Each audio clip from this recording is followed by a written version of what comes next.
ศไทยให้ความรู้คู่ความสุขสถานีวิทยุกระจายเสียงแห่งประเทศไทยจังหวัดเชียงใหม่ AM 1476 กิโลเฮิรตซ์สถานีวิทยุภาคภาษาชาติพันธุ์แห่งเดียวในประเทศไทยที่มีความทันสมัยเชื่อถือได้สร้างอัตลักษณ์กลุ่มชาติพันธุ์สู่สากล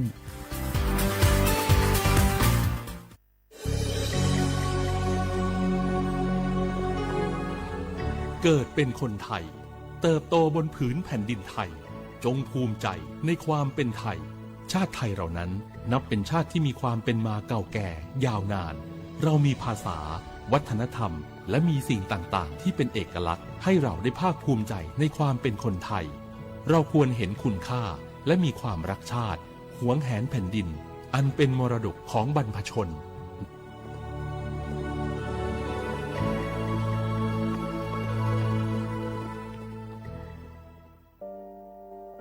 งาฮือละหุยาชอจือทอกา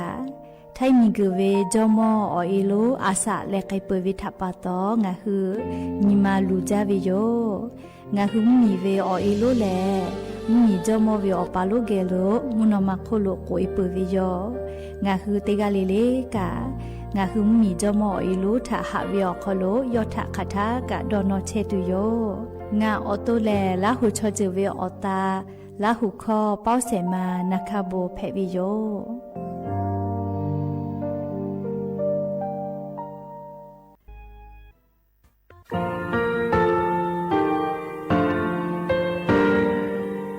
งาคือมีติปิเพกาวิชแล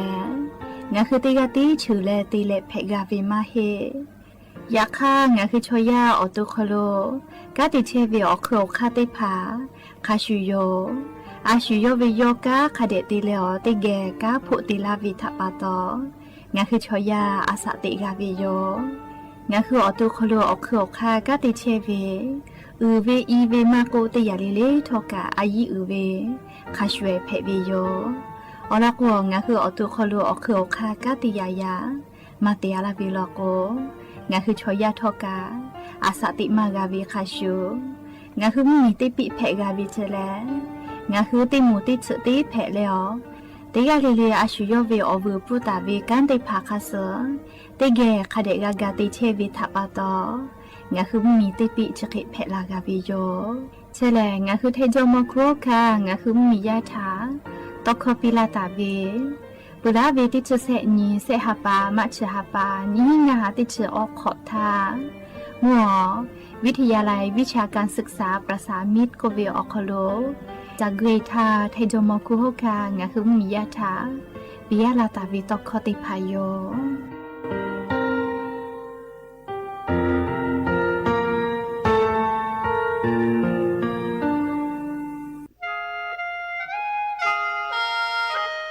คณะรัฐมนตรีมติจอตาเวคาสนินชกอนิติชหปานิหิงาหาขอชิสขอวิอยาวคโลมติจอเลจีชิตาเวคาสงาคือมียาบาติเวพ่อปะฮะจอเชเวงาคือไทมีเกือขอเชียวิชอติพาทาบาติปีแต่ก็และจีชิตาเวคาสมีเวอเลี้ยวค่ามาตราติชสอคโลกุบตาเวงาคือมีอคโลชอตอชลุพ่อเวพระราชบัญญัตินิหิงาหันชิญขอคโลกุบตาเวคาสไทมีเกือคโลพอลุลาและเชลามอวิชอติพาและทะเบียประวัติพาคเดเจจอวิชอติพาไทยมีกอคโลลุลาตาวิมมีเวอเลี้ยวค่ากฎหมายค่าเสือคเดลุลาเลเชเพตัวอโปงาคือมีญาติผาถะสถานะคนต่างด้าวเข้าเมืองโดยชอบกฎหมายก็เวบะติผาติปีแต่ก็แลจีชิตาวิโยเปตาเลมาตราสือทวิอคโลกโกบุตาเวพระราชบัญญัติสัญชาตินิหิงาหาฮิขออคโลกโกบุตาวิแลงาคือไทยมีกอคโลปอวิชอไม่กะอปออิติผาไทยมีกอคโลเชมอและทะเบียประวัติอคโล บะมาโจเฮเวกายาติพาแลสัญชาติไทยติพาลอเพวิเจกุที่ออติออคโลโลโกสำนักบริหารการทะเบียนกรมการปกครองออติออคโลกาจาจาดาเลกาจาลอยวิเจออกาวนิเวตันจังหวัดติพาแลนี่คือทะเบียนประวัติคาสืออำเภอสนาออคโลอาจุยากาติวิอเหนียวยาอคโลจาลอยเพวิเจนี่ชกอนี่ติชหาปานี่หิงาหาขอชกอขออุโสจิแม่เชกาลิงาคือไทยมีกอคโลมาติคอรมอนชกอนี่ติชหาปานี่หิงาหาขอชสขออคโลดีชิตาเวคาสืองาคือมียาบะติพามาจอเฮเวไม่เลกะบะมาจอกะไทยมีกอคโลเซเชเพตุเวบะติพาติปีแต่โกเลจีชิตาเวคาสือติปอกออยู่เวลาเลนอลาวิโยแม่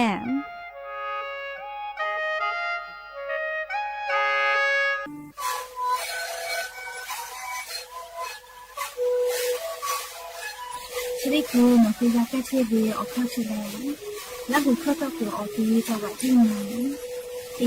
นาบาเต็งที่โอหาสุดขอตัวเฮ้เล่นเล่นหลอกเอาพ่อออยาก็ช่วยนาลีกูแล้วได้ชิ้นนาลีเล่นถือไปออยาที่นาลีที่แต่แล้วพ่อหนูชาพยองเล่นเล่นแล้วหูคอก็ช่วยดีและงานแล้วหูคอก็ช่วยส่งมาในคาโบเมดิโซ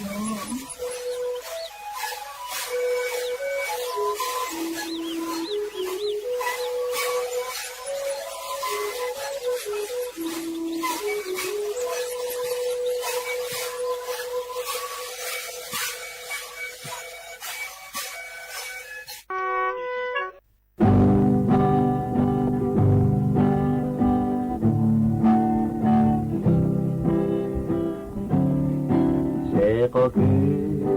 では会えずこをめぐしもちべがらもまたもでやよめぐしばれ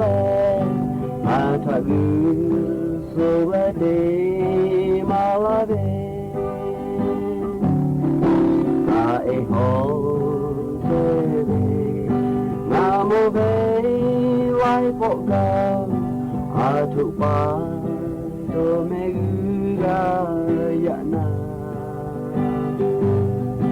あなにでやまたよまととよべりぼえこぶたろ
apa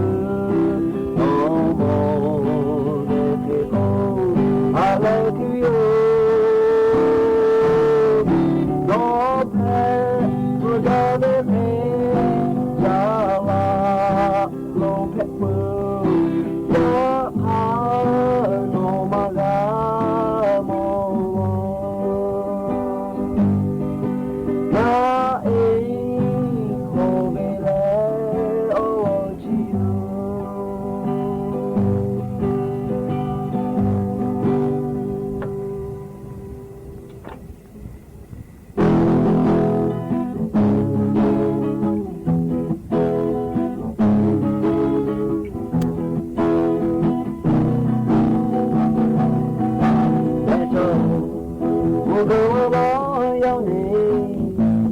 ha lu ka le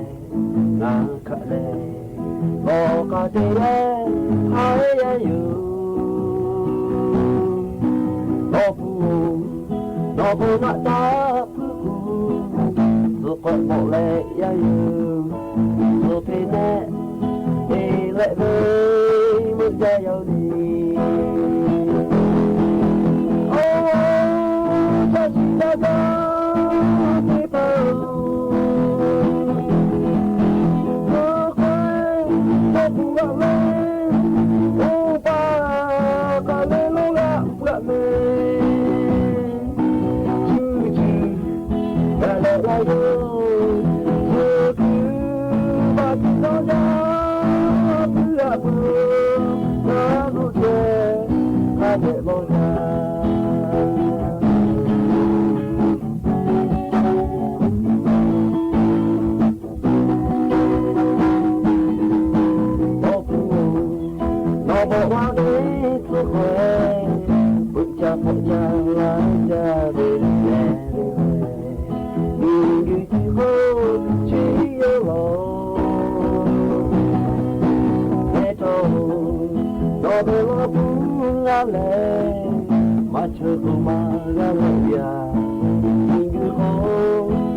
โบดาจาวิโยอย่าเพิ่งหาติปอทอกาดาจาวิอเนียวยาเฉาะคลงอ่ะคือติปอกกะมีลาแลชป้าป้าโลเชตาวิอวิอเนียราหุยาติภาเกลไรกาโบดาจาคลกะพูกะมอดาเลอคอกะกอกะดะเกเชวิทัปตออรอเปเลติกะเลเลทะตะอุยอยาวิอคลลาเซจาเลไรกาโบดาจาคลหะอยู่ลาวิโยแมหะวิอวิอเนียราหุยากะพอเชพอโลเชตาวิคาคิเพเชเลนาติกาลิลิกาจ้าแม่ดอแม่ซุแม่กาแม่ฮาเลดอซาเชโอลินาชุดิจเวียยากาเนหืมเหมียวคโลแลมุกะเวียยาเพเชหิวิทัปตอลิงาคือติกาลิลิกาอเจ้ายาคาสเพตอลาตาเวอานาอากอติพัทะนี่คือตอดาเลปูกากากิจูติกาลิลิกาอาชุยอโตยอยากาทะคเดนหาซาดักกิสิแม่และยันยิเวียยาเลชดิสอคโลสปุขอนียะนี่แลติฮัปปาจานาวริฮัปปาคโลติชสนีทอลันเพวิโยและจะขอนีหินชุขอขอมขอหาวิอวิอเนียระหุยาติเผาติฮาลิเลวิอยาหินาริควายตาเลอก็นาริทักขกายติฮาลิเลงาฮือ ลาหูคอตอกไอเชวิโยวิทยุเรดิโอ AM ติฮิโอฮาสจิกกิโลเฮิรตซ์ออคอโลรายการบุดาจาตอกไอเชวิโยปืตาเลกันยูพอติพอ Facebook Fanpage สวทเชียงใหม่ AM 1476พอกาไลฟ์สดติดต่อไกเชียวอวิยานีลาหูยาติภาค่ะพ่อซาพ่อจอโกอุพอพอนาเลนี่คือลาหูชอเจตาโอกาปิดาไกแพวิยอมและอย่าเพื่อหาวิอยาวคโลทอกะยูเวลาตาเวอบุจอวิอลอติภาไลรอยูเวลาตาวิโยอวิยานีลาหูยาติกาเลเลกาอคือเปตาเลอเลมือทักไกติแกลาหูคอพอนาเลนี่คือลาหูชอเจตาโอกาปิดาไกแพวิโยเชลโกติฮัปปะจานาวริฮัปปะกะฮัปปะปุลาพ่อกาวิโยชะเดฮัปปะเลเซชตินจอวิโยไลกะโกเวติฮัปปะจานาวริฮัปปะเมโมจาวิติฮัปปะเพวิเจมาวิเลจานาวริฮัปปะจองะฮือขอจาหะจาเปียวปอยติผาจอวิทัปปะตอฮาเลวิฮัปปะเพวิทัปปะตอโมจาวิโยเลลีไลกะโกเวโมจาวิชกะขอจาหะจาวิฮัปปะเพวิทัปปะตอเลเปียวเวเล่ขอจ้าปือเวทับปะตอฟุติภายเยปือไกเมาเจเฮโกเล่ขอจ้าเวเล่ขอจ้าเวฮับปะเพเวทับปะตอเล่ฟูฮับปะมาปือไกเยปูเจเฮโกติภาลก็ฟูปูเวทับปะตอเอลิฮับปะมาปือปือวินเนฮับปะมาปือแล้วก็ฟูมากาวิทับปะตอเฮโก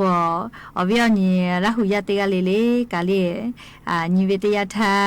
ขอจ้าทะเลฟูคาเจเยปือไกตุโยให้แม่เลติกาเลเลกาอาปูเวเข้าซื้อวเวไมกาเลวาซาวจ้าเวเลวาซาวออฟติจ้าเวชมชเกติพาทาออลิติปีเวอวิยานีทับฟูดามอนดาเวทับปะตอเลียงคือขอจ้าวิออยาวคโลแลฟูคาเจเยปือไกมาวิโยเฮโกไลกาฟูปูนะเลียยาคาปะมาปือเฮฉดาปะตอโมจาก็เวชกาชอลาวิโยเลียฟูโกเวกาเลียนี่คือมอติมาเฮเลียวกาแปกวิโยฟูจาเวเลเลติภาโกเวเยตัวปูเตเลจาวิจิโยเลียเยตัวปูเตเลจาวิโยยาคากาเยกาเยเลียชุยอตุทะเคตอตาฟอมเมโกนะเลียยาคาหาซาตุกะตาลูปีเลียฟูชคาทากาจะเคติจากาวิไมเมเลียจากาทาโกจากามาจากาทาโกมาจากาวิกะจอลาปุวิโยจะรับปะตองะหือจากากะกะตาวิฟุชิมอจิติภาทกะเยกาเยเลหาซาตัวปูกะคเดแปะแตะแม้แต่ก็เลยเลี้ยวเวียนี่ราหุยติพัทธาอเจ้ายาคาสเวียรอติพัทธาอยู่ละเลลีนาอุติพัทจะเคติมาลาวิโยแล้วเฉลิเจ้าเวียยากะมุกะเวียยาเพะหิวิโยยาคากะเจ้ายาติคติยาปีปาเชวิทัปปะตอจาวิโดวิพ่อสติตะแม่อุปินาอากะลูเลพิย่อยๆกเวอานาจะได้ผักกับเพมาจะรอเลยจะได้คือเวียอยาอคโลนิเวติยาทาไลกาลโกเลยอุปินาอากาดูเวจะพิจายาเวอานาเคเลเวอานากาติยากอตอลาเวเจกุมาเลอานาชเวเลอุปินาอากาดูเวเคเลโยเจโนโรไวรัสโควิเจมุกะเวียอยาอคโลเพไงและเพมาวิเจเลคือว่าไงคือจาวิดอวิพ่อกะสติตะแม่เลียลโกชอยาเลนี่คือขักเคติจักโกนี่คือตุทอกะอุเคเพวิเจสอจาปุเวเชซาปุวิโยเรียกว่าไงคือเตยเลเลกะเชซาจอซาปุวิอเจติพัชอแต่หัววิมาจอกุวิทับอตอเลงะคือชุยขยกะจาเลกะติยูวิโยแม่ยกจะกะยูเวลาเลงะคืออวิยเนี่ยระหุยติพัทธาเลียอลอติพัชเคชลากะลาวิโยแม่จะได้คือขอจาเลลิขอติปติแกก่อนนะเซ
จ้าเล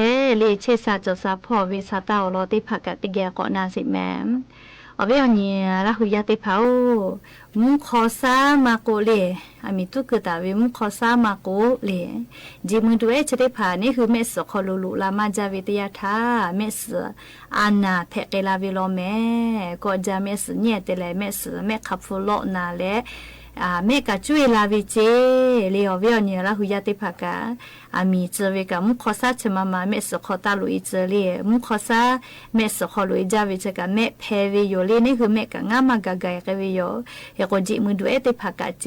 เลเมสขอลุยวิทยาธานี่คือแม่สมอปื้อเวเลจอจะติผัดจะติลุยโกโลนาละโกแม่ติผัดช่วยลาวิเจเลมุขอซามาโกจิมือดูเอชติผางะคือนาคอซาวคือเวกะมาดะโลแม่เรียซากจะพอจะดาวิอานาเพกลาเวและเมสขอก็ลุยเวกะเรียติปอเมสติผาเรียก็นาลาวิโลลิเนียติเลนาวิโลเวติผาจะเคเพกลาวิเจเรียคือก็งะคือเตกะลิลิกะนาเรียสติตาตูโลวิโยเรียมิตุคือเวมาโกติจามือจาวิมุขอจิมือดูติผานี่คือนักขอชมาตาลุยเจอซาชมาตาวคือลอแม่เชซาจอซาพอลูตุสิตุเวียอเจติพาปีลาวิลอเลียมเอาวิอเนี่ยละหุยาติพางะคือติแกก่อนยังกะเวยาเอติพาเลียอิชกือน้ำอัดลมก็เวนะลีอิชกือจะได้พายาไอทาเคจะตาตอเจอลก็อบูมาจอลอแม่อิชกือจะได้พาเลคือว่ามือติเจแม่เล่นน้ำอัดลมก็เวนะลียายติพาดอมันจาวิทยาธาอตุชูวิเจยายติพาดอมันจาวิทยาธาจาตุมาจากาอฟูนาเวจิปูจาเวเลคเตละก็ตุเวยาเอเวอมกุเตผาถาจติพือวิเจโอ้เลียวฟุไซเตก็ก็ตุจอลอแม่ลิสเกือน้ำอัดลมจะได้ผาเฮก็ยาไปยามิถาเคตตาตอเลียเจตอเลียตอกะเลียอลอกวยาติผาลก็จืจาลีเพเซเตก็เลีจืจานุติเมงกะจือาลียาคากะชมามาดอวิลก็มาดะเจลิเชกะยูเวลาเลอวิอเนียราหุยาติผาถาชลาวิโยแม่และอย่าเพื่อให้ปอชิลากะละตุเวอลอติผาจะไม่จะได้โยแม่ลูลาเลวกะพอนาเลวกะปิลาเชเวเตกะเลเลทอกะอบูจาแม่ติกะเลเลซึเมกะแม่เชซาจอซาเลฮาเลดอซาปีอบูจา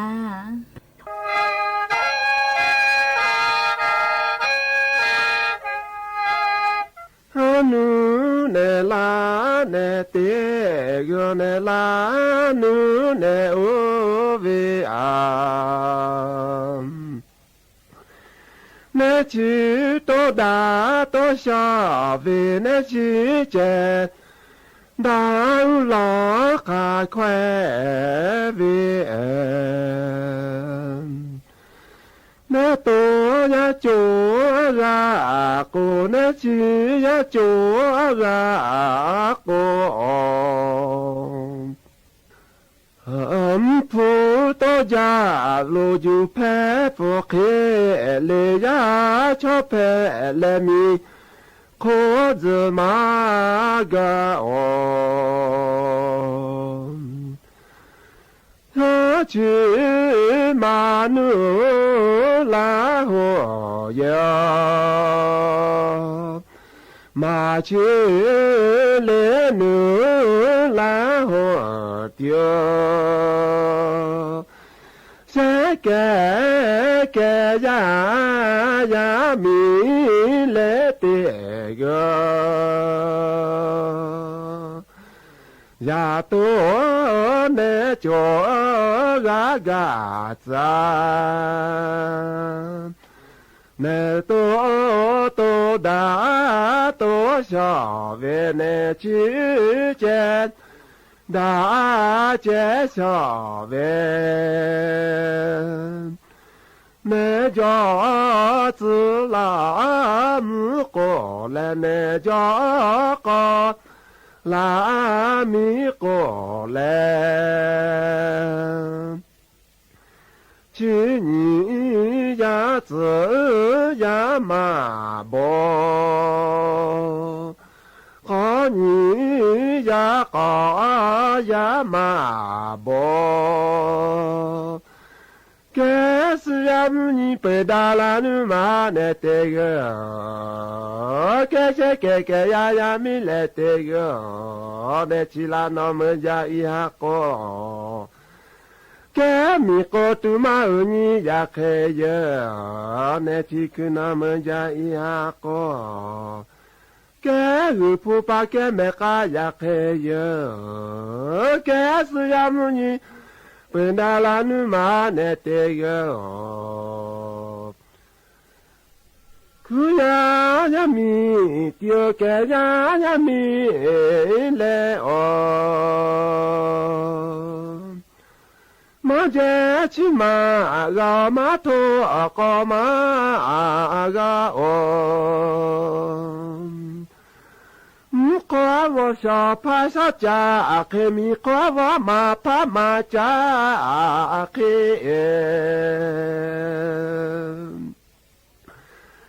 li ya se ne cho ne cha ga le ma je mu la ga lo o le ma to ha la ga la le ka se chi che je la yo ya ma se je ya te ko ko ya ma ji to ya te ko ko se ta mi ya no gu nge ta ya yi ta nge ya no gu i ta ya ya la ya jo ka ya la ya to ka se le je ma he yin le to ma he nu ni la ma sha pa sha je ro pu pa sha ko lu to ga pu ni sha ko chính nó gu ya je ji bia me ne la nu no te gu ne la nu no te gu o ya me mo ba ga te je ko ya me a mo ba ga te po ko o chính ya có cả mẹ nộp mà có vụ ta lệ nu mi la ma ke fa nu ya lo ne ke ji le zi o me la ma ve a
ส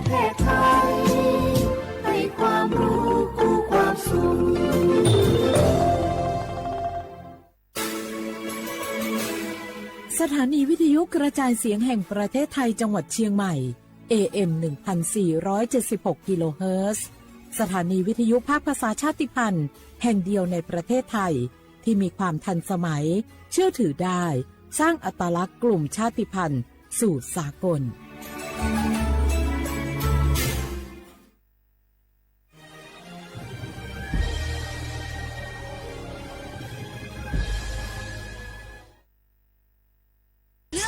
เลือกนโยบายที่คุณชอบและสีเหลืองเอาไว้ออกเสียงประชามติ1 เสียงของคุณมีความหมายต่อประเทศจำสีให้ได้ใช้สิทธิ์ให้ครบ8 8 กุมภาพันธ์นี้ออกไปใช้สิทธิ์พร้อมกัน อนาคตไทยเริ่มจากการเลือกของคุณ แสนอาลัยสมเด็จพระพันปีหลวงไทยทั้งปวงหมองมนก่นร่ำให้ พระผู้เสด็จสู่ฟ้าสวรรคาลัย แนบดวงใจตามพระบาททุกชาติภพปวงประชาน้อมสำนึกในพระมหากรุณาธิคุณเป็นล้นพ้นอันหาที่สุดมิได้ ข้าพระพุทธเจ้าคณะผู้บริหารข้าราชการและเจ้าหน้าที่สถานีวิทยุกระจายเสียงแห่งประเทศไทยกรมประชาสัมพันธ์ แจ้งเตือนจากธนาคารบัญชีคุณมีความเสี่ยงกรุณากดลิงก์ยืนยันด่วน ระวังข้อความแจ้งเตือนจากธนาคารบอกว่าบัญชีมีความเสี่ยงถูกอายัดหรือบอกว่าคุณได้รับรางวัลอย่าเพิ่งคลิกนี่อาจเป็นฟิชชิงกลโกงออนไลน์หลอกให้กดลิงก์หลอกเอารหัสผ่านและเงินในบัญชีธนาคารจะไม่ขอรหัสผ่านไม่ขอข้อมูลส่วนตัวทางลิงก์จำให้ขึ้นใจรู้ทันฟิชชิงคิดก่อนคลิกตรวจสอบก่อนโอน23 มกราคมนี้ห้ามพลาด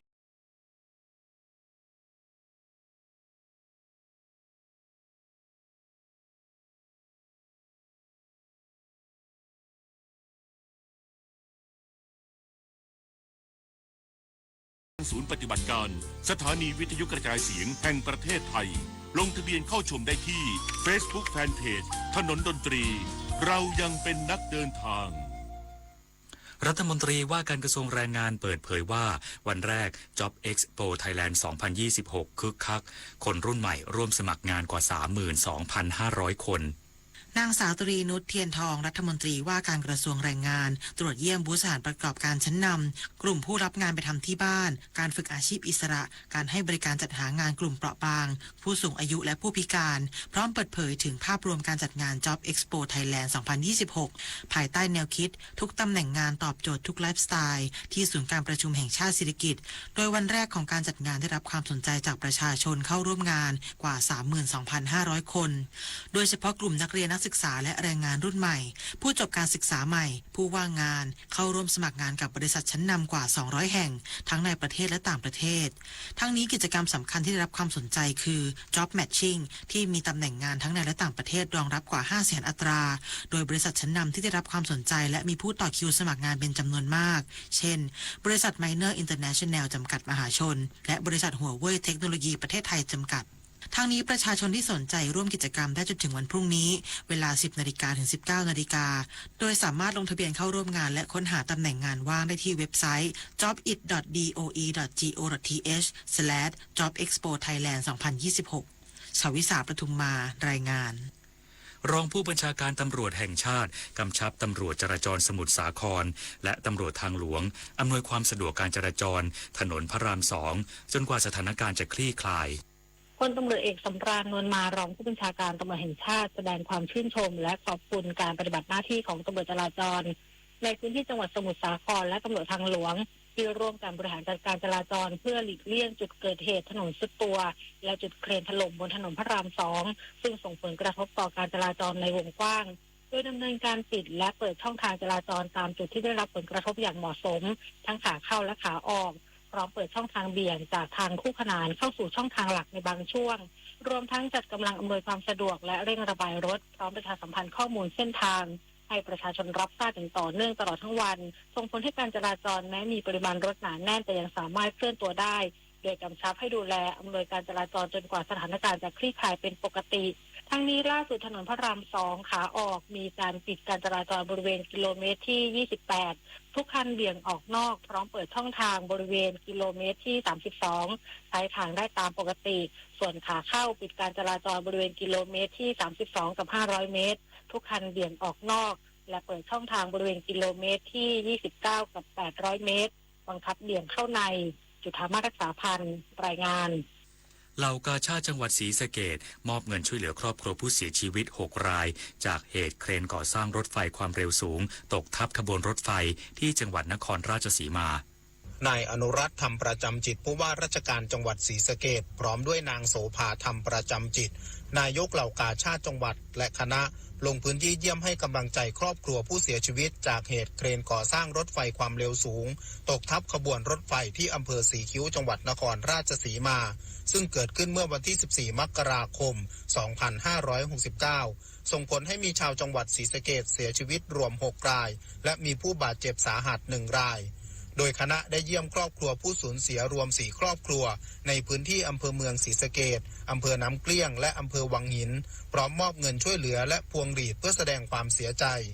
ทั้งนี้สำนักงานเหล่ากาชาติจังหวัดศรีสะเกษได้มอบเงินช่วยเหลือครอบครัวผู้เสียชีวิตครอบครัวละ 10,000 บาทเพื่อบรรเทาความเดือดร้อนและเป็นกำลังใจให้แก่ญาติผู้สูญเสียขณะที่ผู้ได้รับบาดเจ็บซึ่งเป็นเด็กหญิงวัย1 ปีที่บาดเจ็บสาหัสยังอยู่ในความดูแลของแพทย์อย่างใกล้ชิดวีรชัยศิริกาสบทศรีสะเกษรายงานจบข่าวยุทธพรบานเย็นอ่านรับฟังข่าวครั้งต่อไปเวลา 22:00 น.ครับติดตามข่าวที่นำเสนอไปแล้วได้ที่ www.thainews.prd.go.th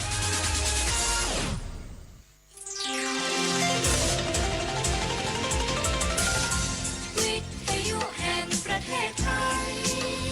ให้ความรู้คู่ความสุข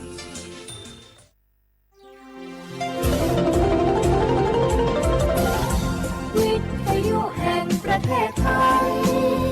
ให้ความรู้คู่ความสุข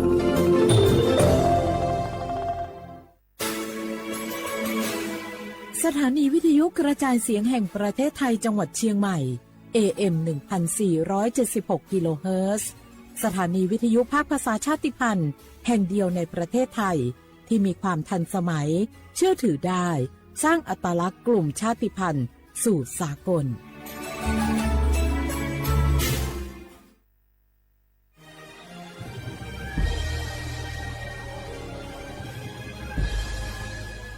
เกิดเป็นคนไทยเติบโตบนผืนแผ่นดินไทย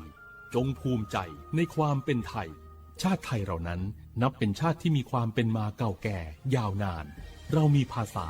วัฒนธรรมและมีสิ่งต่างๆที่เป็นเอกลักษณ์ให้เราได้ภาคภูมิใจในความเป็นคนไทยเราควรเห็นคุณค่าและมีความรักชาติหวงแหนแผ่นดินอันเป็นมรดกของบรรพชนร่วมภาคภูมิใจในความเป็นไทย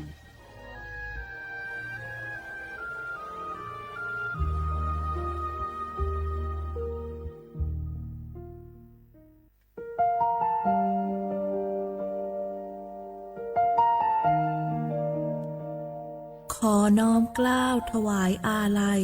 สมเด็จพระพันปีหลวงพระแม่แห่งแผ่นดินผู้ทรงเมตตาเหนือเกล้า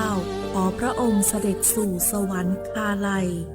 ข้าพระพุทธเจ้าข้าราชการและเจ้าหน้าที่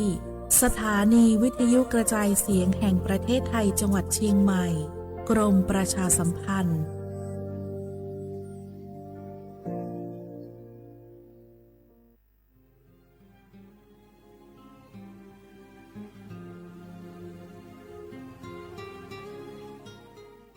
This is a moment of profound grief for the Kingdom of Thailand. We, the collective voices of Radio Thailand Chiang Mai, join the Thai nation in mourning the passing of our beloved Queen Martha, Her Majesty Queen Sirikit. Her life was a testament to the unwavering service, grace, and deep love for the Thai people. Our humble condolences and thoughts are with His Majesty the King, the royal family, and all the Thai people during this deeply sorrowful time. We will remember her forever.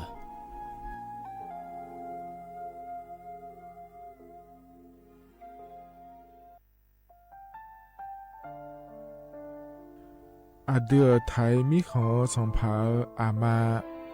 สมเด็จพระนางเจ้าสิริกิติ์พระบรมราชินีนาถพระบรมราชชนนีพันปีหลวงควยตาโอดาเลียกาชายันดาชอเนมาอายออามามิขอเปียวเนไทยมิขอกะดูอาคาชอเจอกะดูเงเกเนลาหมายแอจิชนีถามิเน นือมาหลักเฮมาเงเลเชญาเธอมิเนอาดือมาโยหานาลูอายองเนเกอเนโยเยบอเนมาอีนอายอมาโดอาดือเนโอเอียเนอุงเควตาโอดาเลมิเนนือมาหน่วยสาวเนวอจอจอยเรญาอาดือมาโยหานาลูอายองนือมาหลักเฮยอจอนาลูเนเกอเนโยเยบอชอเนมางามาอาเขาชดเจอโยกานาลู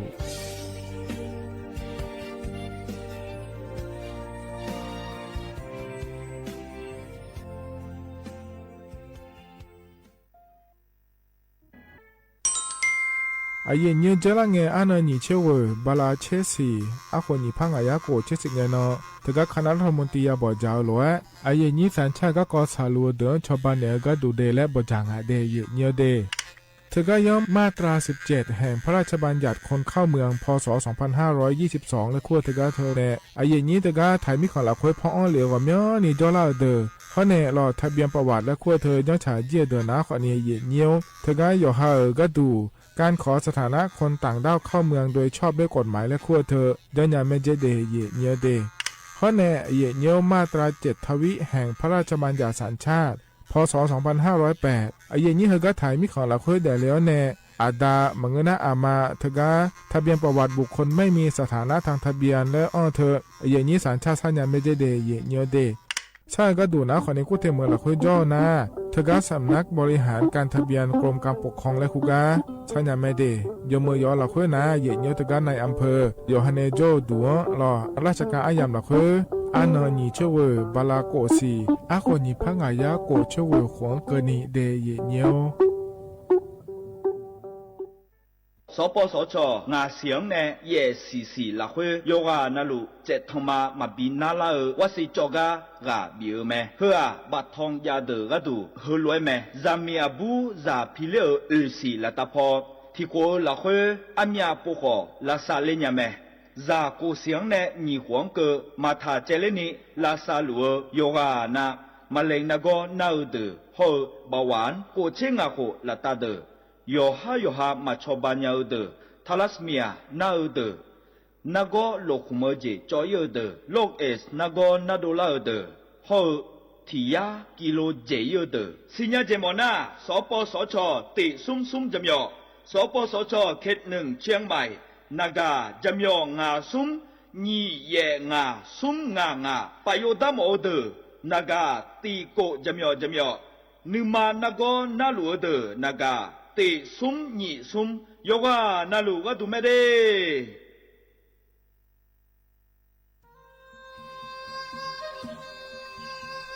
ยาโปนาลูเฮตาฮอดาเงอุเฮฮาเล PM 2.5 เฮมีดาลางาเลศิลางาอาดูมาเนจังเงดเจอปะปะกัวเงเจมีจาเคมิเนเฮดดตอลูชัวยามอดดลาเนมัวฟาเนียมามึงอะเดเมียนพิลาขบยานาลาฮอเนสาโกพปานากอขอนีเปียลายังา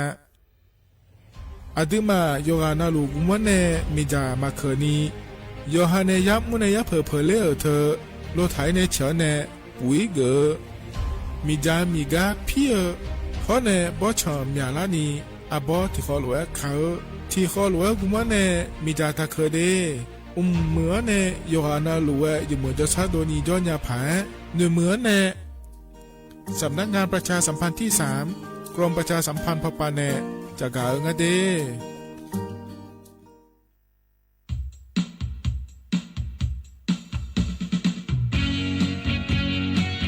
อัลโหล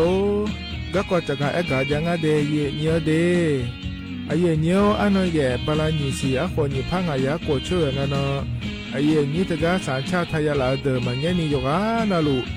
โยฮายุมเอโดเนโยฮาชมยาฮจากาการเลือกตั้งและขั้วเธอเดเยเนียวเดโยออและเยเนียวเฮืองเงินนะคนนี้โยฮาบัตรประจำตัวประชาชนและหัวเนเธอสุนตายกองเดเยเนียวเดอาจารย์เบต้านะคนนี้ย้อนยื้อเธอนะคนนี้บัตรเลือกตั้งสสแบบแบ่งเขตเลือกตั้งและงานเดย์เยี่ยว ยอพื้บัตรเลือกตั้งสสแบบบัญชีรายชื่อข้อเนยอซื้อหนาขอเนี่ยบัตรออกเสียงประชามติแก้ไขรัฐธรรมนูญและงาเดเธอมีเนยงานาลุเอโดเนยอฮายี่มือดาลายเนี่ยก็ดูก็เดเยเนียเด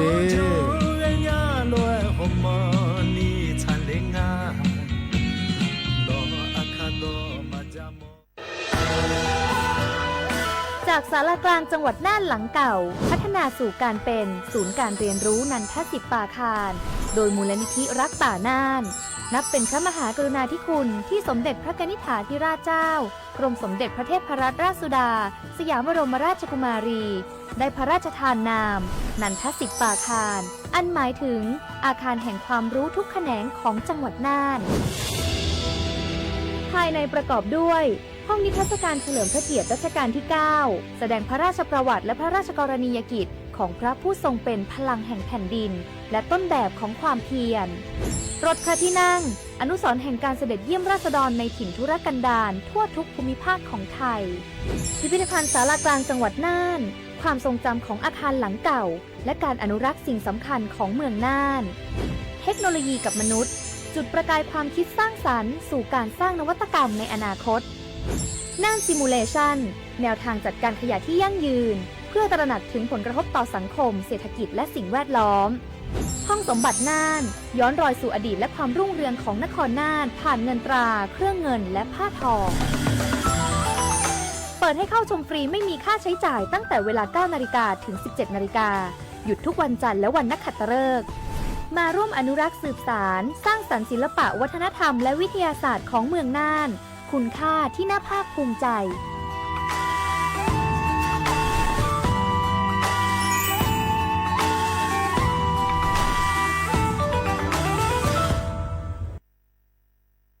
ข้าชอแม่น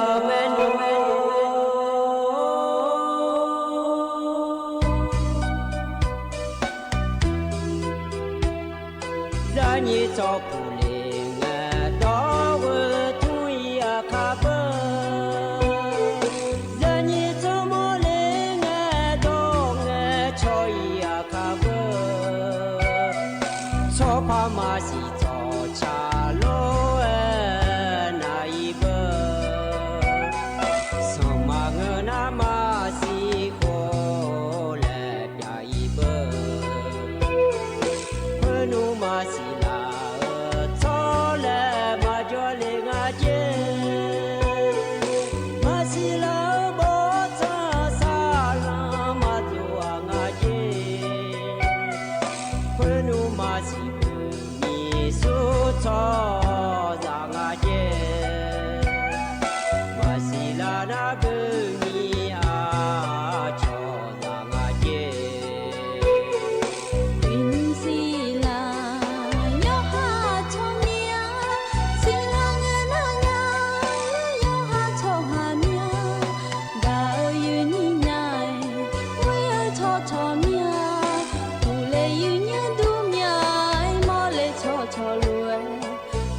ที่พ่อยมาเนืองาน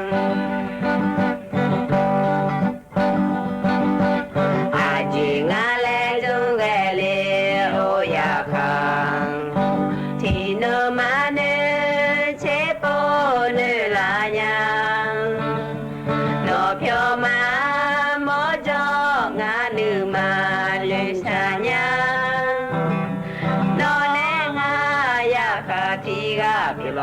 มาโนเนยาจอโลนวาเอทา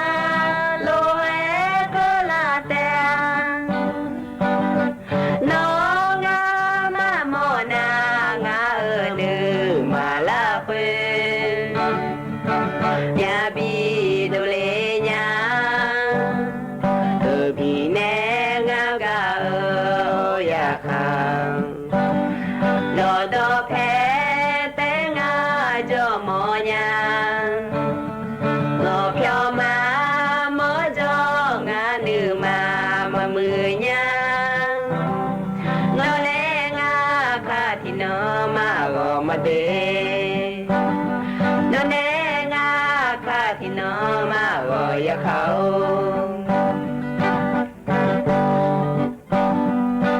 โนเนยาจอโลนวาเอทาโลเอโกลาเตงาโนมะโมนางาเอนึมาลาเปยาบีโดเลญาเธอมีแนงากาเออยาคังโลโดเพเตงาจอมอญาโลเพียวมาโมจองานือมามะมือญาโลเลงาคาทิโนมาโกมาเดโลเนงาคาทิโนมาโกยะเขา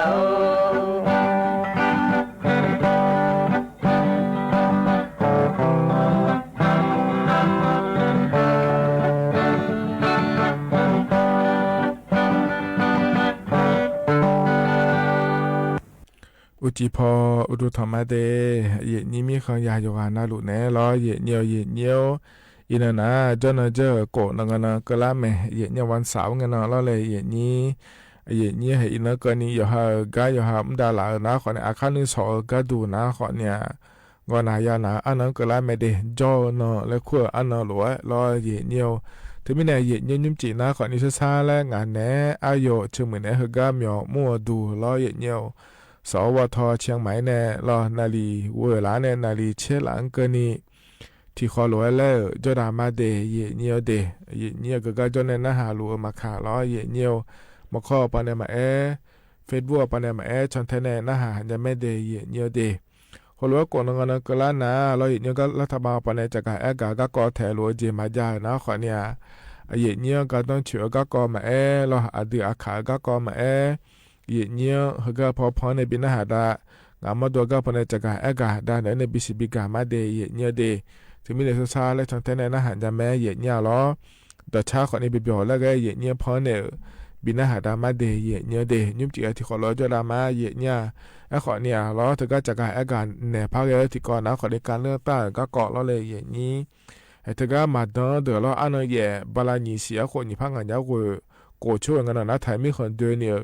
แต่ก็การเลือกตั้งและขั้วเธอจะไม่ในนี้แล้วขอในมาดอนเดือดจะละไงชมยอดอันถ่ายเจียเดือนะขอเนี่ยอันนั้นตีเงี้ยเนาะแต่ก็สอชมเป็นคนในยาก็อันนั้นฉลาดไม่ได้แล้วขอเนี่ยอันนั้นติเงี้ยนะก่อนงาล่าลอยเนี่ยการลงเสียงการออกเสียงประชามติและขั้วเธออันนั้นอย่างนั้นทิโปแล้วพยาก็อีงาสิเดย์เนี่ยเดมันเงี้ยนี่ก็อีหล่อเดย์เนี่ยเดการเนี่ยนะลอยเนี่ยอันนั้นเนี่ยเดี๋ยวแม่จะการอากาศแต่เนี่ยมาเดย์เนี่ยนิมจีกาเยนี่นะถอนจัวเดียขาอันนะถอนลานฉลาง่าเดบลาสินะขอเนี่ยทีซีอาโขนะมองที่โขง่าเดไทยอันนะอินาวันเสาร์อันนะอันเชสีบลาสินะมกราคมอาโขนะขอเนี่ยนิพังายาโกเชเวง่าเดเยเนียเดขณะโคโตลาโตล้อเยเนียวเยนี่นะถอนจัวนิมจีอายาเมื่อละค่อยเดเยเนียวเฮกังกันก็กอลมทามายจักรได้ในมีนะล้อเยเนียวต่อชาติบิมแล้วนะฮะดามาเยเนียวยุ่งกับพ่อแม่บินนะฮะดาวต่อชาติก็เฮบิมนะเยเนียวมิชาคุยตาเดลูเงแล้วชาติต่อชาติงาเดเฮบิมที่ขอร้อยนะฮะเบียดามา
让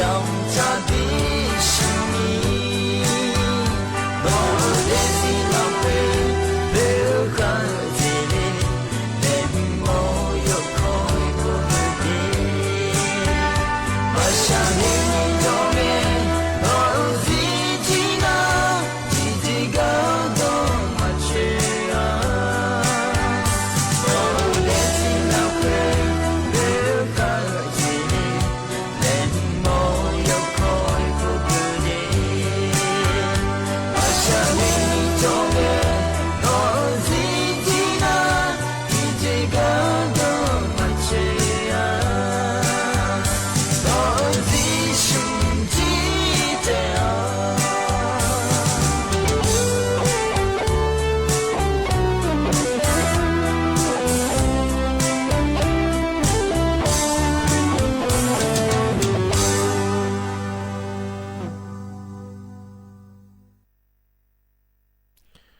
เธอนะต่อชาก็เย่เนียพอในปีน่าหาดาวล้อเย่เนียวยาน่าหาเบียวดูโยหานาลูเอเดเย่เนียเดแล้วก็จนเอาปลาล้อในน่าหาล่าเย่เนียโยหานาลูเออุดุธรรมะล้อเย่เนียวนิ่มจิกเอล้องานแหนอายุเชื่อเหมือนเนี่ยข้าโนนาลีเชหลังเกินนี่ที่คอโลเอเล่จดามาเดเย่เนียเดเฮกันเนี่ยนะล้อก็กอแหลมถ่าจะกะเอกะดันเนี่ยมาเย่เนียวอาจือยามยานอมียตะกะเย่เนียวจังพาแกก็มายาจะกะเอกะดันเนี่ยบิสิบิกะล้อเย่เนียวขอสุโดเลขอเนี่ยล้อเย่เนียวเธอเนี่ยเย่นี้ยามยาเนี่ยจ้องอาเสียเย่เนี่ยจอแก๊งคอเซ็นเตอร์และขั้วเธอตัวเนี่ยไม่ซื้อบิซื้อเดเย่เนียวเดนะที่มีเนี่ยล้อเย่เนียวกะเย่นี้ย้อนยาพายแล้วจะกะเอกะดันเนี่ยเย่เนี่ยล้อย้อนพาแกดันเบก็หึมนะขอเนี่ยเธอกะเย่เนียวการไฟฟ้าแล้วคงอ่ะล้อมีจ่าหุ่มมาอยู่เมื่อก็พอรู้ด้านเนี่ยล้อเย็นเนี่ยจากการอากาศก็เนี่ยเหลือเดย์เย็นเนี่ยเดย์แต่การนักการฮอปาเนี่ยล้อเย็นเนี่ยนักการเงี้ยช่องล้านเนี่ยเฮเดย์โน้ยมั่วมีจ่าไฟฟ้าอยู่เมื่อก็ดูเฮ้ยยาพังงาเดย์แล้วมาเสียล้อเอล้านนะขวานเนี่ยถ้าจังเล่เจเดย์เย็นเนี่ยเดย์ถ้าจังเล่เดย์แล้วตัวเราเกิดงาเทเย็นเนี่ยล้อจิมีเนี่ยงาแล้วก็น่ะ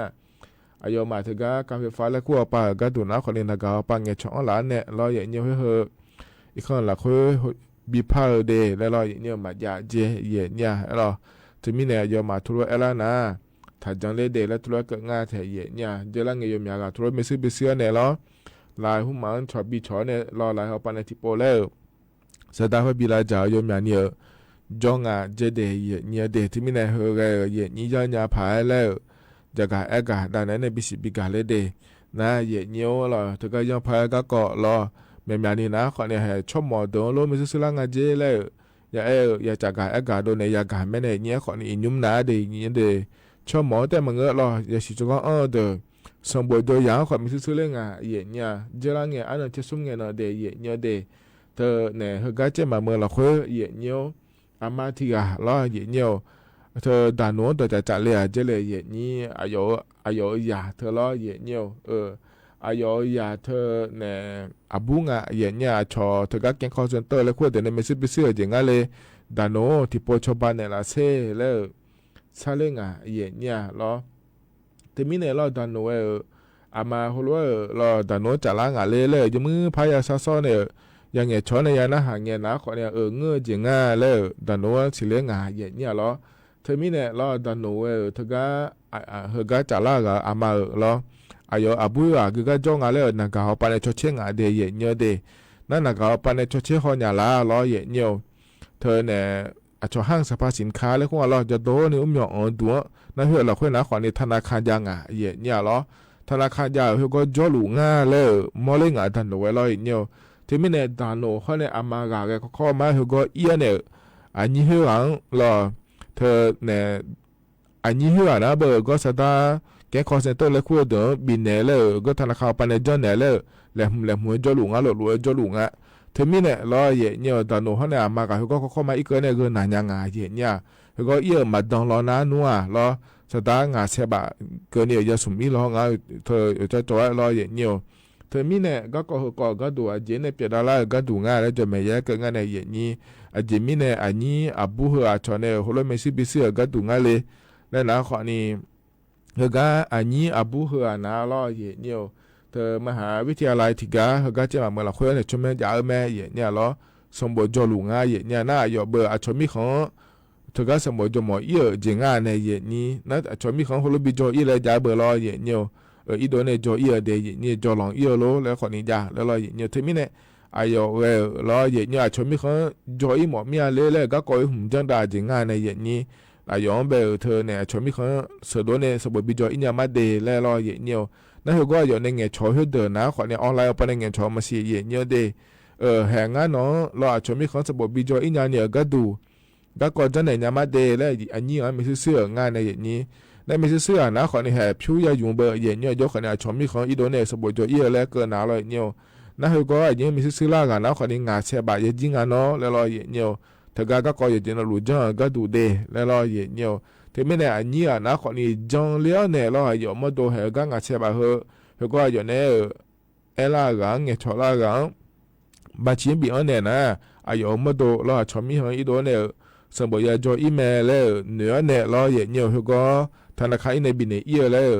เหล่มจ่องานในอย่างนี้แต่มีเนี่ยเราอย่างนี้เขาก็เหล่มหมายยามเราคุยอามาดานโนจ่ายอีเนี่ยเราดานโนเสือเนี่ยอาบัวจะมาเกินถ่ายเยอะงานในอย่างนี้เราแต่มีเนี่ยเราอย่างนี้เขาก็ดานโนจะชดเชยห้องเนี่ยเราอย่างนี้มาเนี่ยเธอก็อย่างนี้อันนี้เขาหางก็ก็ชอบไปในนี้มันเงก็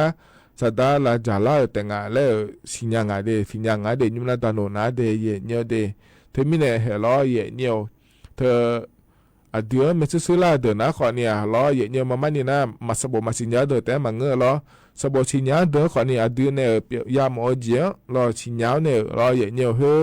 ในจันในยามมาเล่มเสียเหรอเลยเยนี่สัตว์ละจ่าละแล้วอย่างนั้นเดเยเนี่ยเดที่มีเนี่ยก็ก่อนนะขอเนี่ยเยนี่จะเนี่ยผายแล้วจะกะอากาศได้เลยนั่นแต่ก็ก่อนเนี่ยแต่เล่นนี่เงยเยเนี่ยเรายอมยากาเราเยเนี่ยให้ชมมีของอีโดเนี่ยก็จำจะขอด้วยหมอเมียเลยบาราสีมึงอยากเกินเนี่ยก็ดูเลยแล้วเลยเนี่ยให้แต่ก็ออนไลน์ไปเนี่ยชมมีของก็มีบิปวดยาสู้ชมไปเนี่ยเลยแล้วเลยเนี่ยเขาเราปวดเดือดคนนี้จ่อยเนี่ยเขาก็เขาอยากขายยาเดียเนี่ยสุดท้ายเราจะยอมนี่จ่อยเนี่ยเขาก็ว่าอาหูบานเนี่ยจะเราอินยุ่มก็คนเนี่ยจะงั้นเสียเนี่ยเราเนี่ยมีหาหน้าคนเนี่ยสรุปมีเนี่ยชมมีของเย็นเนี่ยก็จำจะขอด้วยหมอเมียเลยแล้วชอบบ้ากับผมมีเนี่ยรอเย็นเนี่ยที่มีเนี่ยเย็นนี้ออนไลน์เอาไปเลยเนี่ยรอเฟซบุ๊กเนี่ยมารออินเทอร์เน็ตเอาไปเลยเนี่ยมาชมมีของกัมพูชาก็ดูแล้วปุ๊บรอแห่หม้อน้าคนในหัวเนี่ยเงี้ยช้อนในหัวเนี่ยชอบบ้านเนี่ยมาเจแล้วเราจะต้องให้มีเนี่ยดงงานเดียบิดเนี่ยงานเดียอย่าจังงานเดียแล้วนะคนนี้จังเลยเนี่ยแห่ช้อนสุดาบาดาหลานเนี่ยโลอย่าหาผิวอย่าหาไม่ให้จ้าอ่อนจีเนี่ยรอหัวบิดเนี่ยโลเดือนบิดชอบบ้านก็ดูโลอาศัยเนี่ยแห่ที่จุดสารนี้เบียวอีซอยเจ็บเบียวซอยแล้วเราเลยอย่างนี้เธอมีเนี่ยเขาเรียกว่าการขายยังเดียอย่างเนี่ยชมมีของเอียเนี่ยก็จับมุ้ยหมอเดินนะขอเนี่ยถือว่ากระทรวงแรงงานล้อกรมการจัดหางานและคู่การเลือกเนี่ยล้ออินเทอร์เน็ตไปเลือกเนี่ยขอเนี่ยเขาเลยยังไหมอินยุ่มเกอมีของล้อกาบิวอย่างงานเดียตรงวิญญาณพาเกอย่างงานเดียแล้วเขาก็ขอเนี่ยเขาพอเนี่ยชาวไทยเนี่ยได้ยาเตะเดียเนี่ยเดียที่มีเนี่ยเฮนะขอเนี่ยอย่างนี้เธอก็เนี่ยแก๊งคอเซ็นเตอร์และขั้วเธอพอเนี่ยมาบีอยากจะพายไม่ซื้อมาบีซื้อพายสุดท้ายมันจะสุ่มอีพายรอเยอะเนี่ยอินยุ่มนะรอหูแม่จีช่วยเนี่ยรอเดือนไม่ซื้อละเดี๋ยวจะอัดเดือนเนี่ยยาหมอเจอัดเดือนเนี่ยเธอเปลี่ยนหมอเจียบีจังยามาเดบีก็เลยยามาเดแล้วไม่ซื้อละเธอรอเลยเยอะนี้เธอมีเนี่ยรอเยอะเนี่ยอยู่นะรู้ว่าจังยาพายแล้วรอจะกะอากาศได้เนี่ยบีสิบีกาเลยเดย์เยอะเนี่ยเดก็หนาวเนี่ยต่อชาติบิมแล้วพันหาดามาเยเนี่ยเราก็พอในบินหาดาหุ่มหนาวขอนี่เธอเนี่ยอโดลิกาเนี่ยชาต่อช่างอาเดที่ขอโลนะหาเบียวดามา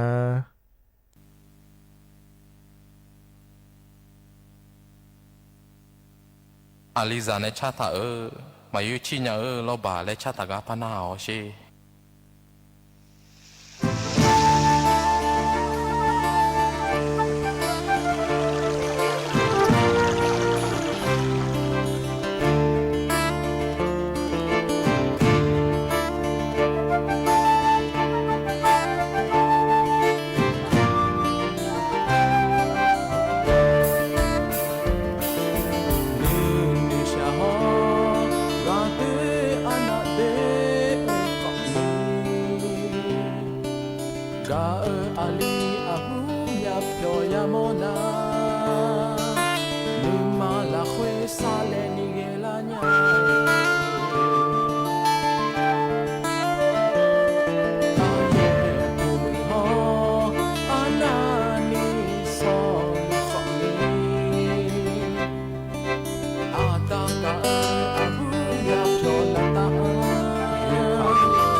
奈马索的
เธอนะขอนี่ต่อชาอโลลิกาเนเชอร์ล้อเยเนียโยอานาล้วนพอนในบินหาดาเก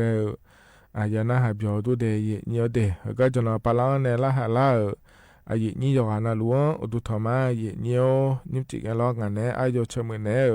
ที่ขอล้อจดามาเยเนียหกันเนน่าเดืออาขาก็เกาะล้อบินหาดาญาเดก็นองกันก็ล่าล้วนล้อ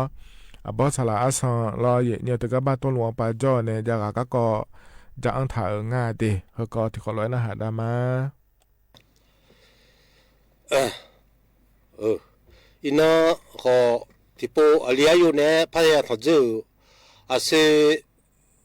สื่อคือก็จานาปุจวากูบาอาคาเนี่ยเด็กเด็กก็ดอจากาซุมลิวก็จารีบอพิลองลิสันบอสลาสันตัวขับปุจ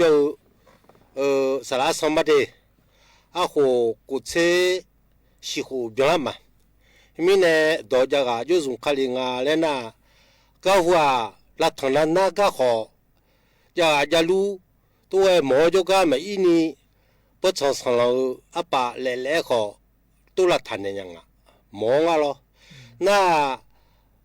มันนั่นน่ะมันโมลากะอุศชอยอุมานาเล่เปียกาโจเล่กะจีนี่ตัวดอจากาเนี่ยตัวซุงคาลิงาเฮืองาซุมาเล่มึงก็ซุงลาเล่จากาเลยซุมอเดซุญญาเมลอจิซาเดขอรอซุมอเดซุญญาก็ดูอุศชอยกะทั่วหอมยาจีจ้าขอยยุ่งยุ่งเลยแต่เนบินามาอุศชอยกะทั่วงานน่าเสียอุศลามาสุนโตอุศลามาสุนโตนึกพอมาบิจสุนโตนึกพอมาบิจเดอุศลามาบุจสาเชียเดแล้วจะเนี่ยละเขาทุกลามาตุขาสมปูหาเชนเนี่ยทุกนักลาบิอาพอและเดตุลีน่าชากูฮุเลท่านั้นมาเดปูคนนี้ทะเลช่วยไหมก็โอ้ยโทเนี่ยลามาเดงตุขาสมปูเพ่แล้วจีกันขัดเจละโอ้ยเธอดอโซมือละเฮือบิโมนี่พาดูลาจิมพีดูดัวสลาพายุโซกุดอสลาดูดอมงะลาจิมพีกูปะคันเนซุงคาเลดัวเฮงไงนะที่พอพาย policy นิวนิทัญญาเดียอุทานเนนากุญญาเดียอุศชนเนทูเลเองอากะอุศชนเนทูเลเทียนนั้นอุศชนเนทูเลจะจะจืดจืดขอจะว่าผิวชิวผิวเทเลทำเนี่ยโยทำเนี่ยหรือละจีบอกโหโยอะจีงั้นเทียนนั้นจืดมาลงงั้นเนี่ยซุงคาลีอาเพียบเนี่ยมันเนี่ยมาล้อมีที่พอพายชิมาชอลามาสมชอแล้วล่ะอุชอลามาสมโตสมชอนึกพอมาบิจสมโตนึกพอมาบิจดีอุชอลามาบุจสังชีระดีแหละเนี่ยลามาบุจดูข้าสมปูข้าเชนเนี่ยแหละเดรน่าทะเลช่วยไหมดูข้าสมปูข้าเจและเอกมาอันน่ะเธอมังที่จีจางเนี่ยพบินาเนี่ยเนี่ยจะรู้ใจและเออดูแต่ที่จีไม่รู้หรอกเนี่ยรู้ใจอยู่กับทุ่งอะไรน่ะแล้วมีอย่างจะกำไหมให้เขายังยุ่งเลยก็แต่เนี่ยมาเนี่ยรู้ใจก็รู้ใจโน่แหละก็ตารู้ใจละกูแหละ ก็จอลลมบิเจเดก็ตาจอลลมบิบิเดแหละโนทิลาบิกางาส่งลาบิเลโนทิโลเจกางาส่งโลเจเลแหละขลุ่งยัวซาเลชัดอุดูเตะยัวเนี่ยส่งสิยัวเนี่ยที่เสียงส่งปูดูข้าเสียเนี่ยอากกานั่นอย่างแล้วก็เลยตัวที่พอจะจังอาชาพอที่สี่อามาพอที่สี่อยู่หาอามาพอขอมืออาชาพอขอมือไม่ใช่พอที่สี่และเมนูอาจจะมหัวที่โป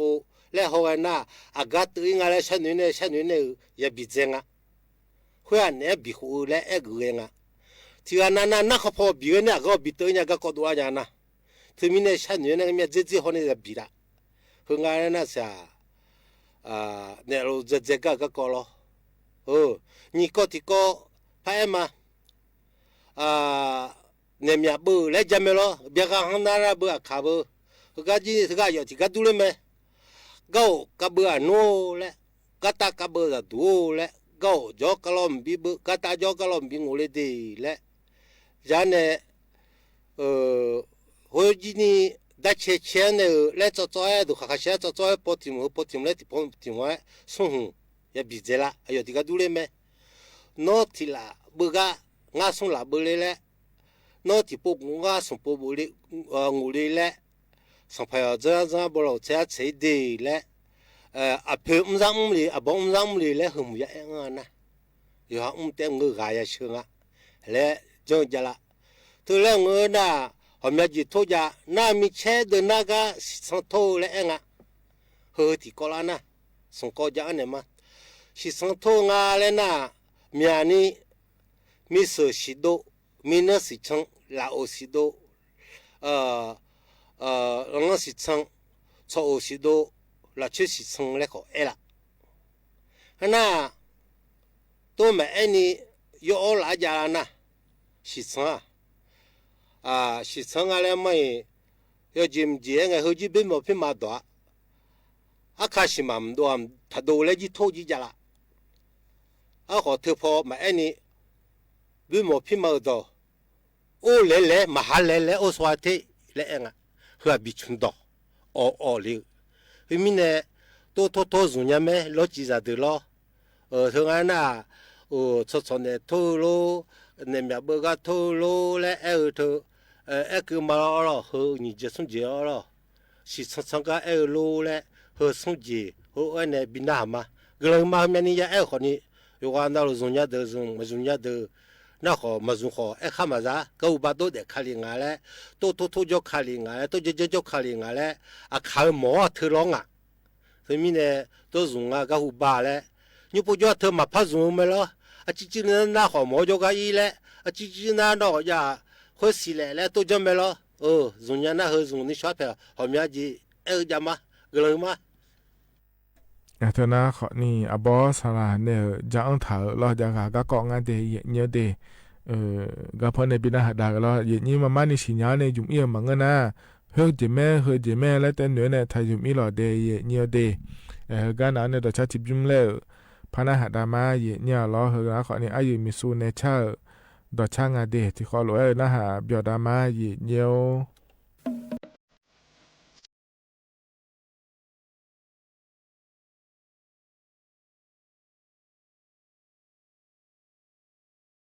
Oh, yeah. Oh, my God. Bule jota. Rajani bule gulesi.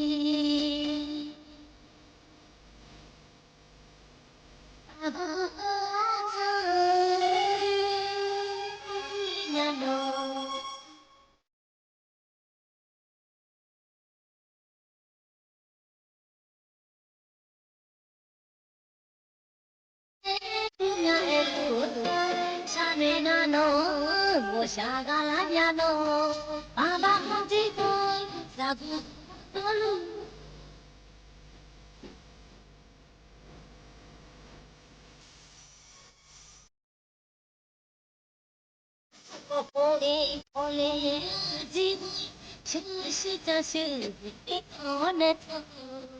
Eti mate no nyate olea Dada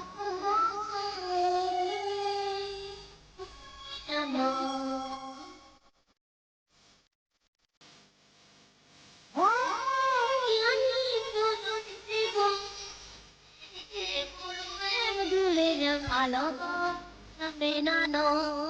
sagala piano, baba tipu, abalelu.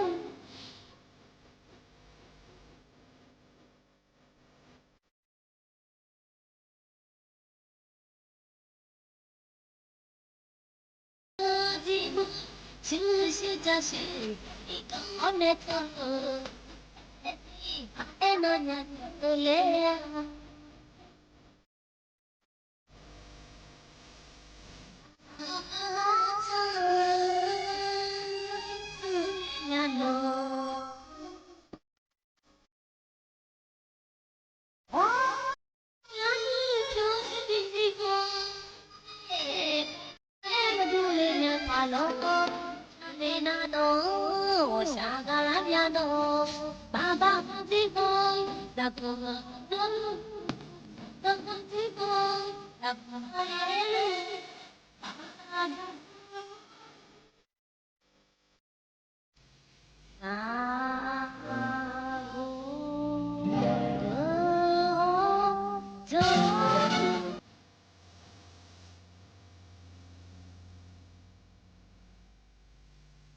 งานธนาขอนี้ต่อชาอยู่มีสู้ในและชาต่อชาก็เนี่ยหมอเนี่ยกันเนี่ยอยากกูเกิดหมอและชาต่อชางานเดนะฮะเดี๋ยวด้วยเนี่ยเราเหกันเนี่ยนะอายามข้าจะเล่าเหอะเลยเนี่ยแต่ก็อุจิเอาปลาชาแต่ก็เงี้ยชาล้อแต่ก็ดูเราก็มาเนี่ยชางานแต่เย็นเนี่ยล้ออายามมันจะเล่าล้อเพราะมีนะหาด้านเนี่ยอายามเจียวนะขอเนี่ยก็อีมาเดยกันเราอุจิลุมือเราเดคันสอดย้อนงานล้องานเนี่ยอายเชื่อมือเนี่ยนาลีเจล้านเนี่ยหัวล้านเกินนี่ล้อที่เขาลอยแล้วพอถอนจุฬามาเดว่าอีมาอุดูธรรมะ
ผู้ล่อกัน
สถานีวิทยุกระจายเสียงแห่งประเทศไทยและเครือข่ายทั่วประเทศเสนอข่าวต้นชั่วโมง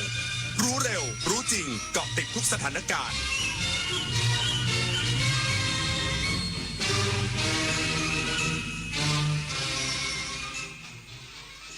รับฟังข่าวต้นชั่วโมง 22 นาฬิกากับยุทธพรบานเย็นครับ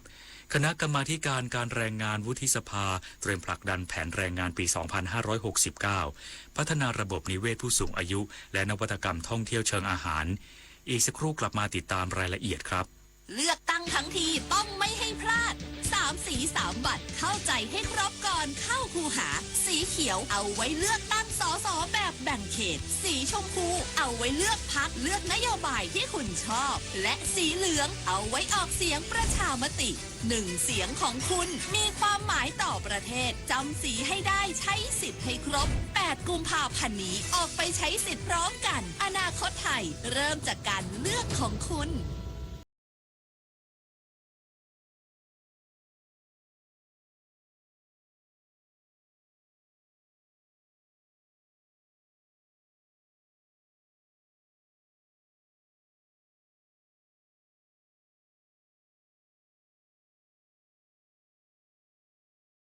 ปฏิบัติการสถานีวิทยุกระจายเสียงแห่งประเทศไทยลงทะเบียนเข้าชมได้ที่ Facebook Fanpage ถนนดนตรีเรายังเป็นนักเดินทางแจ้งเตือนจากธนาคารบัญชีคุณมีความเสี่ยงกรุณากดลิงก์ยืนยันด่วนระวังข้อความแจ้งเตือนจากธนาคารบอกว่าบัญชีมีความเสี่ยงถูกอายัดหรือบอกว่าคุณได้รับรางวัลอย่าเพิ่งคลิกนี่อาจเป็นฟิชชิ่งกลโกงออนไลน์หลอกให้กดลิงก์หลอกเอารหัสผ่านและเงินในบัญชีธนาคารจะไม่ขอรหัสผ่านไม่ขอข้อมูลส่วนตัวทางลิงก์จำให้ขึ้นใจรู้ทันฟิชชิ่งคิดก่อนคลิกตรวจสอบก่อนโอนสุขภาพดีเริ่มตั้งแต่วันนี้โดยเฉพาะผู้สูงอายุแค่ลุกขยับวันละนิดเดินช้าๆแต่สม่ำเสมออย่าเครียดเลือกกินให้ถูกหลักพักผ่อนให้เพียงพอที่สำคัญต้องไม่ลืมตรวจสุขภาพประจำทุกๆปีเพราะการใส่ใจดูแลเล็กๆเหล่านี้ช่วยให้ผู้สูงอายุมีสุขภาพจิตที่สดใสสุขภาพกายที่แข็งแรงมาร่วมกันทำให้ทุกวันมีคุณภาพมากขึ้นด้วยการดูแลสุขภาพกันในวันนี้เพื่อให้พรุ่งนี้ท่านยิ้มกันได้อย่างเต็มที่คณะกรรมาธิการการแรงงานวุฒิสภาเตรียมเสนอร่างแนวคิดดิจิทัลแพลตฟอร์มพัฒนาแรงงานแห่งชาติต่อที่ประชุมวุฒิสภาพร้อมผลักดันแผนแรงงานปี 2569 พัฒนาระบบนิเวศผู้สูงอายุและเชื่อมนวัตกรรมท่องเที่ยวเชิงอาหารนายนิรุตติสุทธินนท์ประธานคณะกรรมาการการแรงงานวุฒิสภาเป็นประธานการประชุมความคืบหน้าการดำเนินงานของคณะอนุกรรมาการด้านการจัดหางานและพัฒนาฝีมือแรงงานวุฒิสภาในปี 2568 พร้อมทั้งแผนการดำเนินงานสำหรับปี 2569 โดยการดำเนินงานของคณะอนุกรรมาการในปี 2568 ได้มุ่งเน้นการพิจารณาใน 4 ประเด็นหลักได้แก่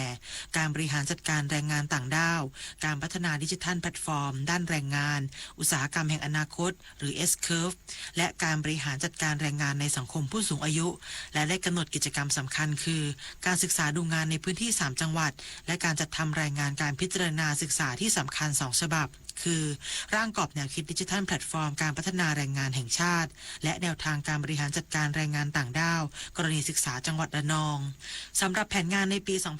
2569 จะมุ่งเน้นไปที่การบริหารจัดการระบบนิเวศการทำงานผู้สูงอายุประเทศไทยโดยศึกษากรณีการใช้นวัตกรรมการท่องเที่ยวเชิงอาหารเป็นแนวทางหลักพร้อมกันนี้ได้มีการเสนอให้แต่งตั้งคณะทำงานเพิ่มเติมเพื่อศึกษาแนวทางการพัฒนาด้านแรงงานในสังคมผู้สูงอายุโดยเฉพาะชวิสาประทุมมารายงานองค์การสะพานปลาหารือคณะผู้เชี่ยวชาญจากประเทศญี่ปุ่นเตรียมติดตั้งนวัตกรรมท่าเทียบเรือลอยน้ำมุ่งยกระดับการประมงไทยนายปรีดายังสุขสถาพรผู้อำนวยการองค์การสะพานปลาเปิดเผยถึงการหารือกับนายอากิโตะซาโต้ผู้ประสานงานคณะผู้แทนจากสมาคมนวัตกรรมเทคโนโลยีด้านการประมงและพื้นที่และคณะผู้เชี่ยวชาญเพื่อหารือความร่วมมือและโครงการบริจาคท่าเทียบเรือลอยน้ำให้แก่องค์การสะพานปลาว่าในการประชุมครั้งนี้คณะผู้แทนญี่ปุ่นได้นำเสนอเทคโนโลยีท่าเทียบเรือลอยน้ำซึ่งเป็นนวัตกรรมที่มีประสิทธิภาพสูงในการปรับตัวตามสภาวะระดับน้ำขึ้นน้ำลงโดยภายหลังการหารือและสำรวจพื้นที่เป้าหมายคณะผู้เชี่ยวชาญได้ข้อสรุปร่วมกับองค์การสะพานปลาโดยเลือกสะพานปลากรุงเทพเขตสาทรเป็นจุดยุทธศาสตร์หลักในการติดตั้งท่าเทียบเรือลอยน้ำเนื่องจากมีความเหมาะสมทางด้านสภาพภูมิประเทศทางนี้โครงการดังกล่าวถือเป็นก้าวสำคัญของการนำเทคโนโลยีระดับสากลมาพัฒนาสิ่งอำนวยความสะดวกในตลาดกลางสัตว์น้ำของไทยเพื่อเพิ่มความปลอดภัยและอำนวยความสะดวกให้แก่ผู้ประกอบการประมงต่อไปชาวนันมาลีรายงาน สำนักงานสาธารณสุขจังหวัดพิษณุโลกแจ้งเตือนประชาชนหลีกเลี่ยงการทำกิจกรรมกลางแจ้งเนื่องจากค่าฝุ่น PM 2.5 ยังคงสูงอย่างต่อเนื่องค่าฝุ่น PM 2.5 ของจังหวัดพิษณุโลกยังคงสูงอย่างต่อเนื่องโดยผลการตรวจวัดปริมาณฝุ่นละอองขนาดเล็ก PM 2.5 ณ สวนชมน่านเฉลิมพระเกียรติตำบลในเมืองอำเภอเมืองพิษณุโลกเมื่อเวลา 15 นาฬิกาพบว่าปริมาณฝุ่น PM 2.5 เฉลี่ย 24 ชั่วโมงต่อเนื่องมีค่าเท่ากับ 67.7 ไมโครกรัมต่อลูกบาศก์เมตรคุณภาพอากาศอยู่ในระดับสีส้มเริ่มมีผลกระทบต่อสุขภาพสำนักงานสาธารณสุขจังหวัดพิษณุโลกจึงขอแจ้งเตือนประชาชนหลีกเลี่ยงการทำกิจกรรมกลางแจ้งโดยเฉพาะออกกำลังกายที่ต้องใช้แรงมากเนื่องจากอาจส่งผลกระทบต่อระบบทางเดินหายใจและหมั่นสังเกตอาการผิดปกติเช่นไอบ่อยหายใจลำบากหายใจถี่แน่นหน้าอกเจ็บหน้าอกใจสั่นคลื่นไส้อ่อนเพลียผิดปกติหรือวิงเวียนศีรษะหากพบอาการดังกล่าวให้รีบไปพบแพทย์ทันทีสำหรับกลุ่มเสี่ยงและผู้มีโรคประจำตัวควรหลีกเลี่ยงการออกนอกบ้านโดยไม่จำเป็นลดเวลาการทำกิจกรรมกลางแจ้งและสวมหน้ากากป้องกันฝุ่นทุกครั้งเมื่อออกจากบ้านพร้อมเฝ้าสังเกตอาการอย่างใกล้ชิดพัทธิราธรรมา สวท พิษณุโลกรายงานจบข่าวยุทธพรบานเย็นอ่านรับฟังข่าวครั้งต่อไปเวลา 23 นาฬิกาครับติดตามข่าวที่นำเสนอไปแล้วได้ที่ www.thainews.prd.go.th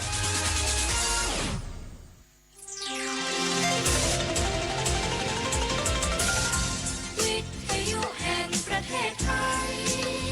ให้ความรู้คู่ความสุข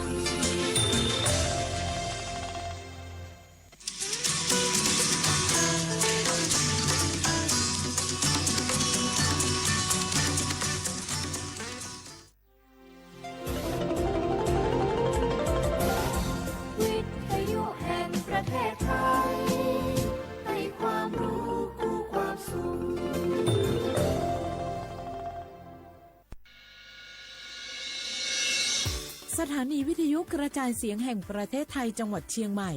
AM 1476 กิโลเฮิรตซ์สถานีวิทยุภาคภาษาชาติพันธุ์แห่งเดียวในประเทศไทยที่มีความทันสมัยเชื่อถือได้สร้างอัตลักษณ์กลุ่มชาติพันธุ์สู่สากลเอาล่ะแก้วเกยสังเกตก็ในปฏิทินไทยมีวันสำคัญเกี่ยวกับสถาบันพระมหากษัตริย์อยู่เกือบทุกเดือนเลยนะแต่ก็นี่แต่กะก็อย่างเช่นเดือนมกราคมวันที่17วันป่อขุนรามคำแหงวันที่18วันสมเด็จพระนเรศวรมหาราชส่วนเดือนมีนาคมวันที่31วันพระบาทสมเด็จพระนางเกล้าเจ้าอยู่หัว2เมษายนวันคล้ายวันพระราชสมภพกรมสมเด็จพระเทพราช6เมษายนวันจักรี4พฤษภาคมวันชัดมงคล3มิถุนายนวันเฉลิมพระชนมพรรษาสมเด็จพระนางเจ้าพระบรมราชินีใจวันที่28กรกฎาคมวันเฉลิมพระชนมพรรษาพระบาทสมเด็จพระเจ้าอยู่หัววันที่12สิงหาคมกับวันแม่แห่งชาติ24กันยายนวันมหิดลนี่เดือนตุลาคมก็มีวันสำคัญก็คือ13ตุลาวันคล้ายวันสวรรคตของในหลวงรัชกาลที่9วันที่21ตุลาวันคล้ายวันพระราชสมภพสมเด็จย่าและก็23ตุลาก็เป็นวันปิยมหาราชวันที่14พฤศจิกายนวันพระบิดาแห่งฝนหลวง25พฤศจิกายนวันวชิราวุธและก็วันสำคัญในเดือนธันวาคมคือวันที่5วันป่อแห่งชาติครับสังคมไทยเฮาให้ความสำคัญกับวันเหล่านี้คนไทยฮักและก็เทิดทูนสถาบันพระมหากษัตริย์เพราะสถาบันพระมหากษัตริย์อยู่คู่กับคนไทยมาอย่างยาวนานปรารถนาดีจากสำนักงานประชาสัมพันธ์ที่3กรมประชาสัมพันธ์ค่ะ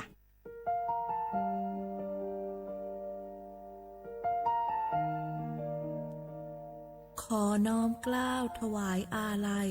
สมเด็จพระพันปีหลวงพระแม่แห่งแผ่นดินผู้ทรงเมตตาเหนือเกล้าขอพระองค์เสด็จสู่สวรรคาลัยข้าพระพุทธเจ้าข้าราชการและเจ้าหน้าที่สถานีวิทยุกระจายเสียงแห่งประเทศไทยจังหวัดเชียงใหม่กรมประชาสัมพันธ์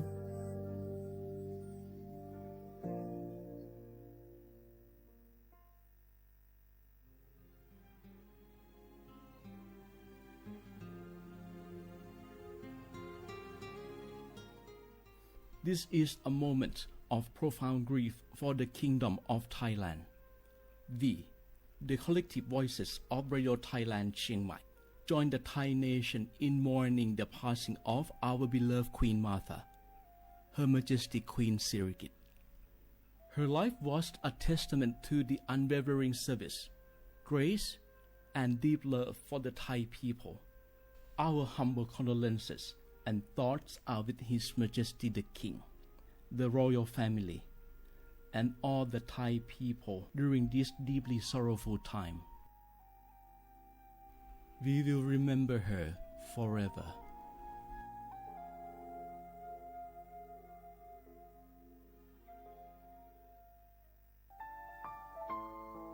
เฮาข้าพี่น้องเจ้าคือไตมีตั้งหมองเจออันเจ้านางหอคำสมเด็จพระนางเจ้าสิริกิติ์พระบรมราชินีนาถพระบรมราชชนนีพันปีหลวงเลยเข้าสวนหมักหักคำนนเพกว่าย้อนสู้เก่าตึงปันเฮาวิเย็นขวัญเงาเจ้าเฮาข้าฮอดถึงตีสุคติกัดเย็นเสกำเฮาข้าพี่น้องก้นคือไต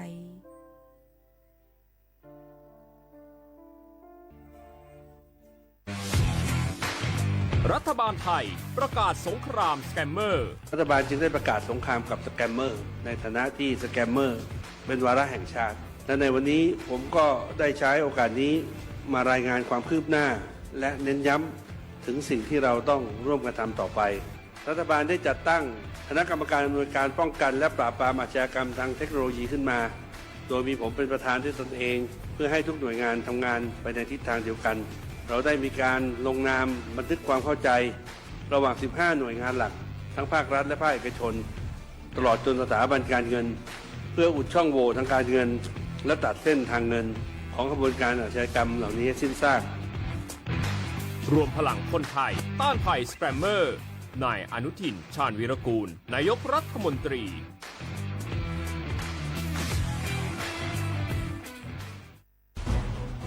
ทุกคนเร็วๆทุกคนเก็บของเร็วๆแผ่นดินไหวแล้วแผ่นดินไหว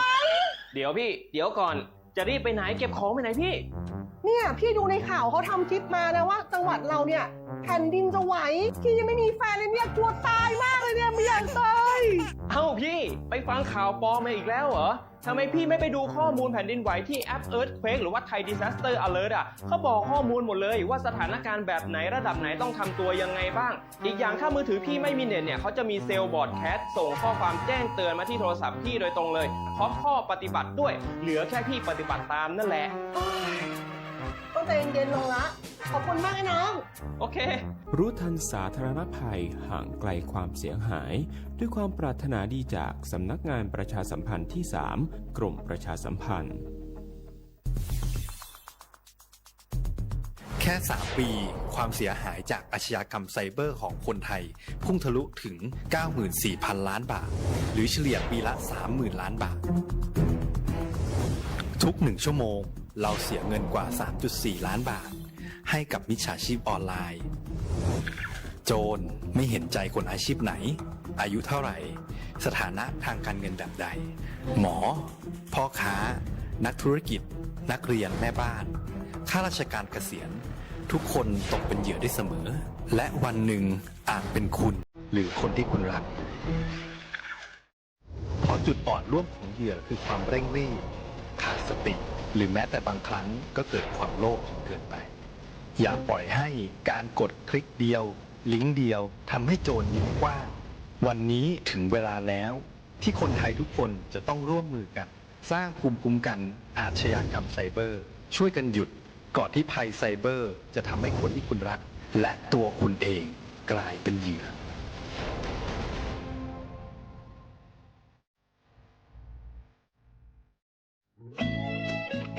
เสียงของท่านมีความหมายต่ออนาคตประเทศการเลือกตั้งคือโอกาสสำคัญที่ประชาชนจะได้ร่วมกำหนดทิศทางบ้านเมืองขอเชิญชวนพี่น้องประชาชนผู้มีสิทธิ์เลือกตั้งทุกท่านออกไปใช้สิทธิ์เลือกตั้งปี 2569 เลือกคนดีเลือกผู้แทนที่ตั้งใจทำงานเพื่อประโยชน์ของประชาชนบดีปล่อยให้เสียงของท่านเงียบหายเพราะประชาธิปไตยเริ่มต้นที่การไปใช้สิทธิ์ร่วมกันไปเลือกตั้งอย่างพร้อมเพรียงกันวันอาทิตย์ที่ 8 กุมภาพันธ์ 2569 8 โมงเช้าถึง 5 โมงแลงใช้สิทธิ์ใช้เสียงเพื่ออนาคตของประเทศไทย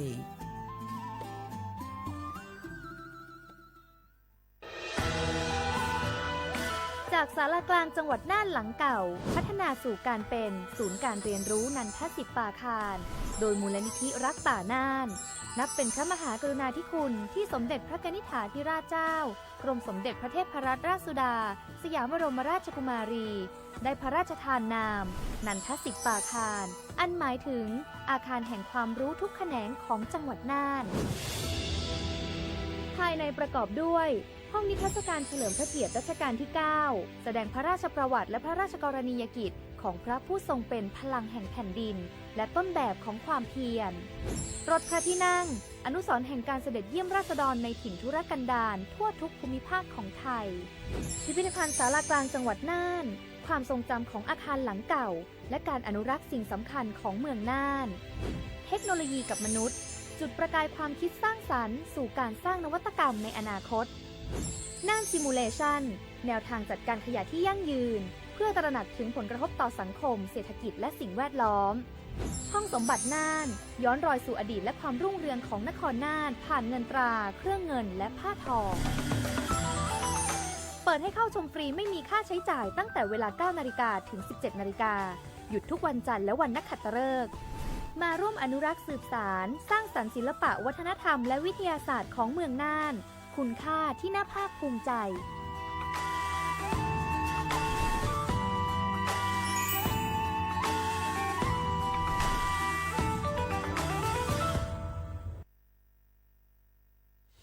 อยากใช้สิทธิ์บัตรทอง30 บาทรักษาฟันสังเกตสติ๊กเกอร์คลินิกทันตกรรมชุมชนอบอุ่นแล้วยื่นบัตรประชาชนก็ได้ทำฟัน5รายการอุดฟันถอนฟันขูดหินปูนเคลือบหลุมร่องฟันและเคลือบฟลูออไรด์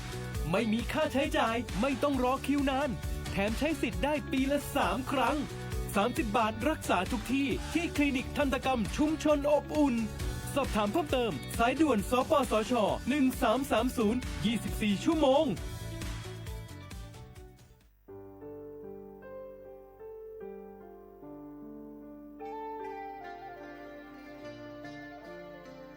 มูลนิธิร่วมจิตน้อมเกล้าเพื่อเยาวชนในพระบรมราชินูปถัมภ์ขอเชิญชวนผู้มีจิตศรัทธาทุกท่านเข้าร่วมบรรพชาอุปสมบทหมู่93 รูปเพื่อน้อมรำลึกในพระมหากรุณาธิคุณและถวายเป็นพระราชกุศลแด่สมเด็จพระนางเจ้าสิริกิติ์พระบรมราชินีนาถพระบรมราชชนนีพันปีหลวงผู้ทรงพระคุณอันประเสริฐองค์พระบรมราชินูปถัมภ์มูลนิธิร่วมจิตน้อมเกล้าเพื่อเยาวชนจึงขอเชิญชวนบุคคลที่มีอายุ 20 ปีขึ้นไปร่วมอุปสมบทหมู่ระหว่างวันที่ 27 กุมภาพันธ์ ถึง 9 มีนาคม 2569 ณ วัดเทพประธานอธิพรอำเภอสอยดาว จังหวัดจันทบุรี ทั้งนี้รับสมัครตั้งแต่วันที่ 19 ธันวาคม 2568 ถึง 31 มกราคม 2569 โดยไม่มีค่าใช้จ่ายหรือร่วมบริจาคสนับสนุนในโครงการได้ที่ชื่อบัญชีมูลนิธิร่วมจิตน้อมเกล้าเพื่อเยาวชนธนาคารไทยพาณิชย์เลขบัญชี 404-204-2266 สอบถามเพิ่มเติมได้ที่มูลนิธิร่วมจิตน้อมเกล้าโทร 08-0404-2439 และ 08-5114-8900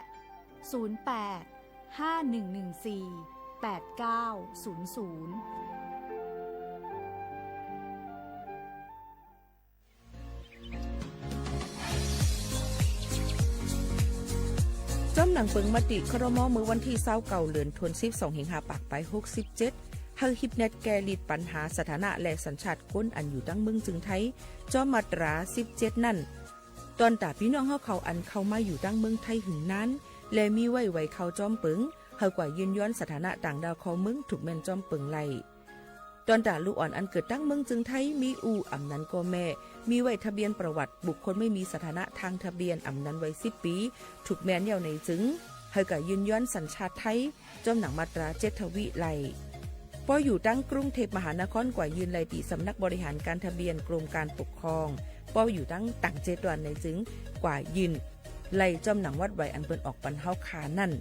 เข้าย้ำเหตุการณ์จมหนังหลวงปองจึงต่อพอถึงวันที่29เดือน6 2สิงหาคมไป69ค่ะ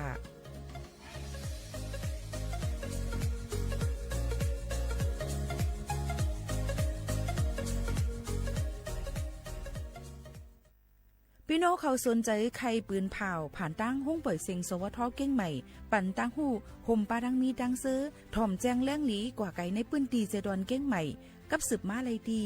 สวทเก้งใหม่หมายฟ้น053-276-068และ0922468579พี่น้องเฮาเขาค่ะพอถึงมาในวันอาทิตย์ที่8เดือนธันวาคม2สิงหาคมไป69พี่น้องเฮาเขาจะเจออันเลยเป็นเจอคือไทยสัญชาติไทยเย้าอย่าไปลืมก่อยหย่อนเนแคบกลางเจอกว่าเลือกตั้งอองตีมีจื้อเฮาขานั่นในค่ะข้าวย่ำ8:00 นกลางในต่อถึง5:00 นไว้วันค่ะอ้อคักตอนง่ายๆค่ะเตเจอวัดไว้กับตัวอันเดียวกุ้ย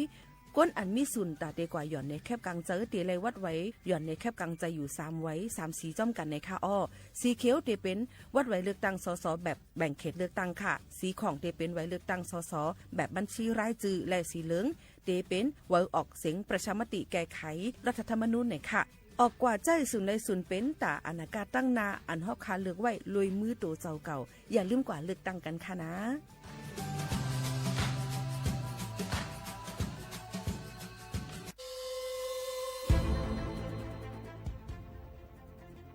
ย้อนผิดหมอกพี่น้องเขามาโฮมเป็นจุ้มเหลียวกันดั้งเจดอนเก้งใหม่โฮมกันแกลิดปัญหาไฟไหม้ป่าเถินหมอกก้อนก้องก้อนมูและฝุ่นเล็กๆ PM 2.5 ค่ะสั่งว่าโชพันไฟไหม้กับสืบกว่าตึงลาดไลตีอองตีแกลิดปัญหาไฟไหม้ป่าเถินและหมอกก้อนเจดอนเก้งใหม่หมายโฟน0531128808ในค่ะอ้อเจดอนเก้งใหม่ค่ะออกปักเปิงหมายมีเฮกังแกลิดปัญหาหมอกควันก้องควันโมและฝุ่นเล็กๆ PM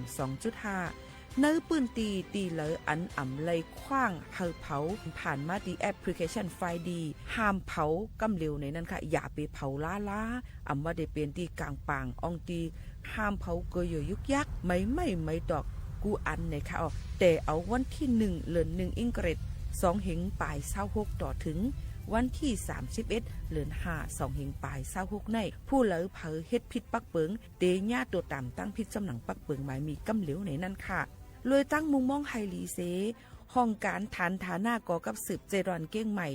มาโฮมเป็นจุ้มเหลวกันดั้งเจดอนเก้งใหม่โฮมกันรักษาสภาวะฟิงตื้นเป็นเฮ็ดเธอจันล้มถวยเจออันลีต้องฟ้าเสียนเสออ่ำมีหมอกกวนกองกวนโม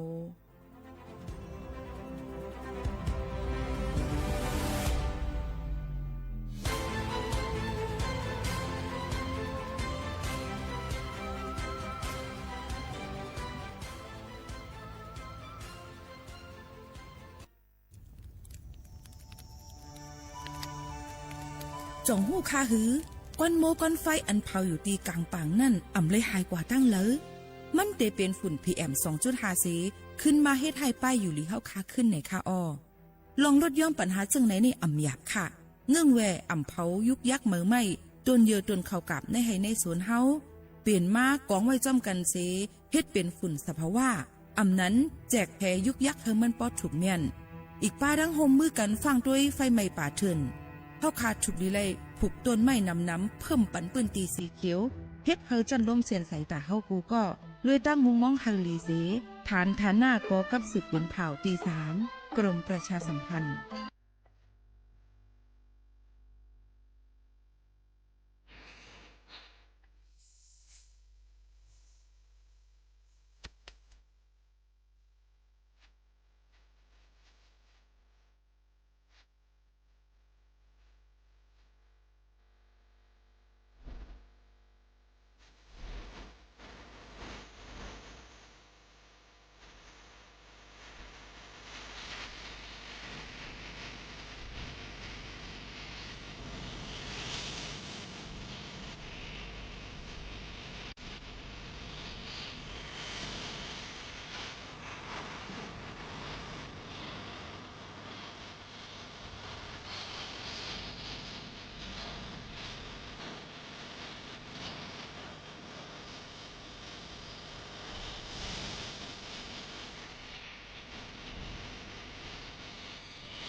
เมื่อซุงพี่น้องเขาทั้งเซ็งขาหกทวกจอมกันเนื้อตอนการห้องปล่อยเสียงสวทเก่งใหม่ AM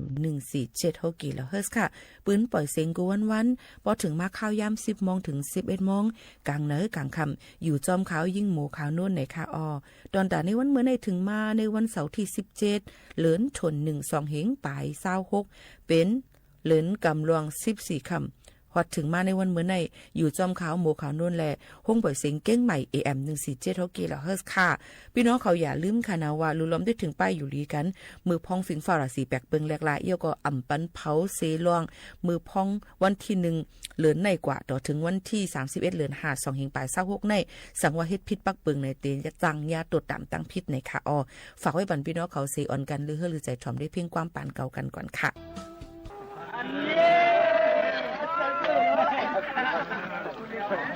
นี่กลัวจำยันใส่ปีหลอกมางานนี่จึงให้ปองสีลิฟิวทูสายปีทอมควันวัดตีงานเปียงวันใจจนเมืองใหญ่สอนี่ด้วยลูกเปลี่ยนสีก็เลยเปลี่ยนไผ่ละลาวที่3ก้าวน้องวันปีจันนี่ปองสักกาชู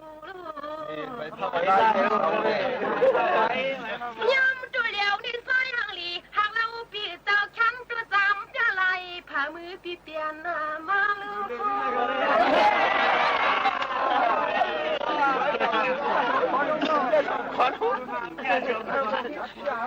ถ้ามันน้องอ่อนพี่จำลัดจูที่สัวย่อยปุ่งวันฟังปอกไว้ซาหิวันใจพี่ลองก็ซุ่มหน้าจอนพี่ลูนอที่เปิ้นน้องอะไรคำบุญกันหนึ่งนั่นเลี้ยวเปิ้นคำคุณลองซุ่มอาลุงน้องยิงปิดที่คำตาวันนั้นใจที่จอมเช้าเลยวันที่ช่วงเราเลยการคนข่าวออกาตินกากาน้องเฮาจำติดทุกลุง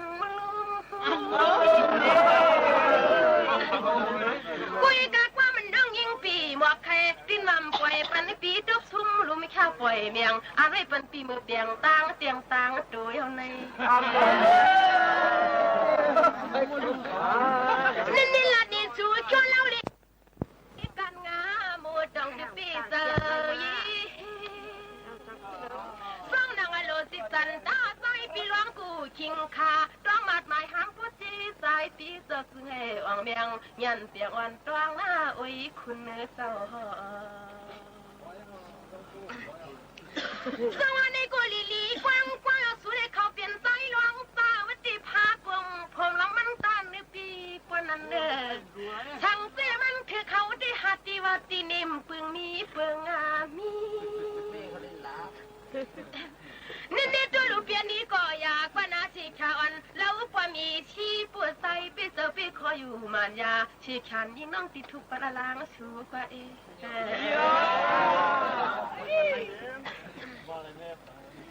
สังกุยกับความหวานลัดกว่าว่าจูกุยว่างี้มันยิ่งคูเลยก็ปวกอีกใจใครอยู่หน้าต่างหวังใช่ห้องกันว่าเขาสูคิงไม่เล่า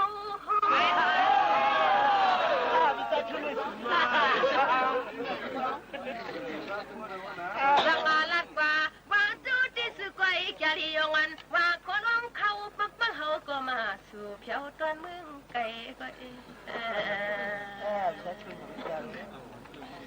สังอาตัวเหมือนน้องกว่าน้ำหลังที่เขาก็ทำข่าวไต้ตอนเมืองใหญ่ใจเปี่ยมเพียวมาสังอาน้องอันพี่บอกลัดจูที่ไอ้ทางนี้จอหมอพิทุนหมอสางป้อมยาพากายดันกวนหางลีหางเรายันเปียงวันถึงสร้างยันเปียตั้งลูกมีสู่นอเจ้าสังในกุลีเย้าจอมหนังหล่อสิสันตาใสไปมีมามังสางอามกวนปางหน้าทางมังกี้กูเฮาติ่มปล่อยปันให้มันยันเอากำเตอกำคอนชูปีมือน้องขวบมือพี่เศร้าป่าจอตรงเสจกชกวังก็ไล่กว่าใจทางคุณปีจึงให้มือกว่ามันเมียนมันนกอูตวงพังมือเดี๋ยวนี้ยิงน้องสุดเดิงปันซึ่งมิวในนะกุยกับความมังกะไทยปุริเปลี่ยนกะจี้มันอย่าทำฟังให้ในใจเอามือพุกได้ลองท ขังปีขึ้นไม่โทนะว่ามันนั่งวันปีบอกลัดจูที่สุดทางตอนหมูโคงามิวสายปีกว่าตอมิวซึ่งกว่าซื้อให้ผู้ปีกินปืนต่างฟังนะจ๊ะสังว่าด้วยลูกว่ามันมีหมอเจ้าความให้มันนำเมามางนอเสียพางอันสุดรังซึ่งให้กอดซึ่งให้ปอดีเปลี่ยนมาเปลี่ยนนามาไว้กะลองกินในป่วยก็ทางตัวนี้ปีซึ่งให้ผู้เลยเปลี่ยนตัวนี้ที่พอมือเลี้ยงต่างลูกเมย์อ่อนชูปีมึงใหญ่นะเองนี่จนตาไผ่ชูควันเล่าดีนาปวดไปคิวไหลอันปลาเน่าดีนาความปุริต่างอยู่ไกลตุยไกลตุยสังนักอ่อนพี่จำลัดจูที่สูเพื่อนพี่อิงเช้าหน้านอนเราพังความห้อยตาอิงน้องนางสามละเอง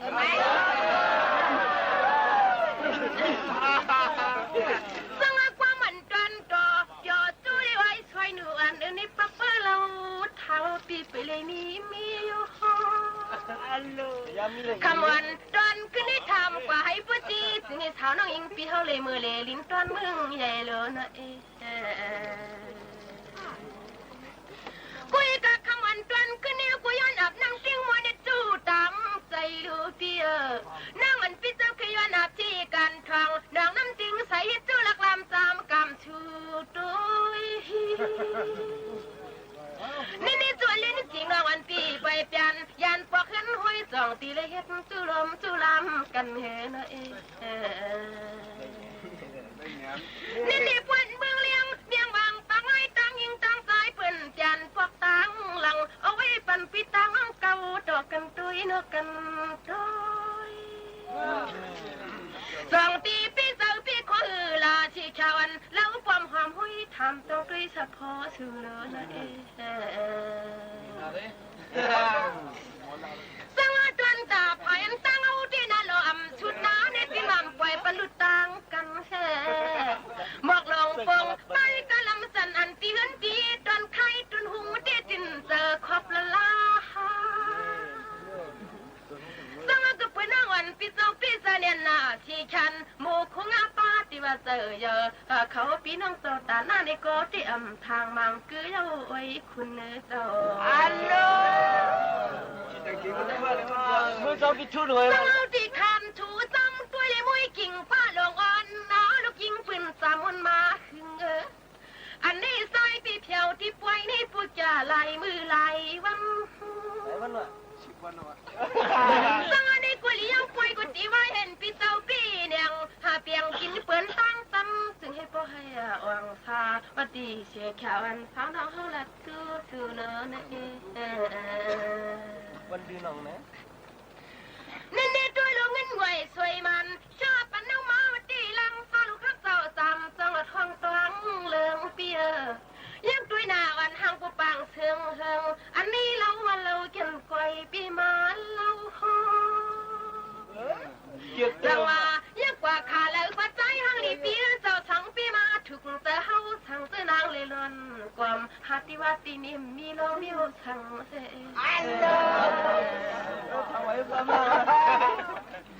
สังหลัดกว่าดันแล้วก็ไล่กว่าในมือวันเปี้ยวปาควันไส้นางน้องทางติลินวันมวน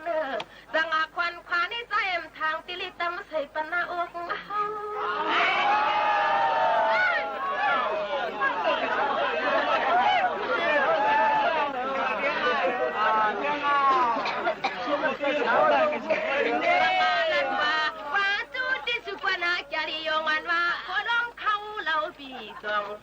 ด้วยลูนางเลยหันแก้มกลางปีปันเคยจับยองซ้อมก็สูปีใจตอนเมืองใหญ่นอน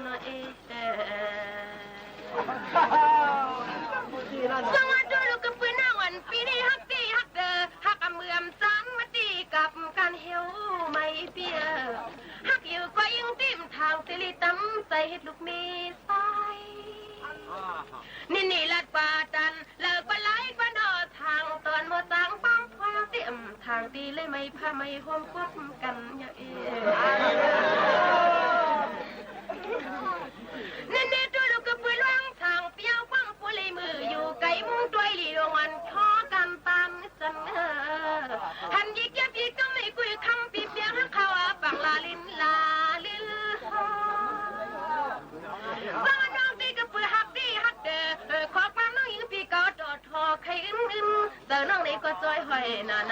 สีแขนปีกุนหางหลีหางเราจึงสุนี่มันถูกตาหน้ามาเจอเต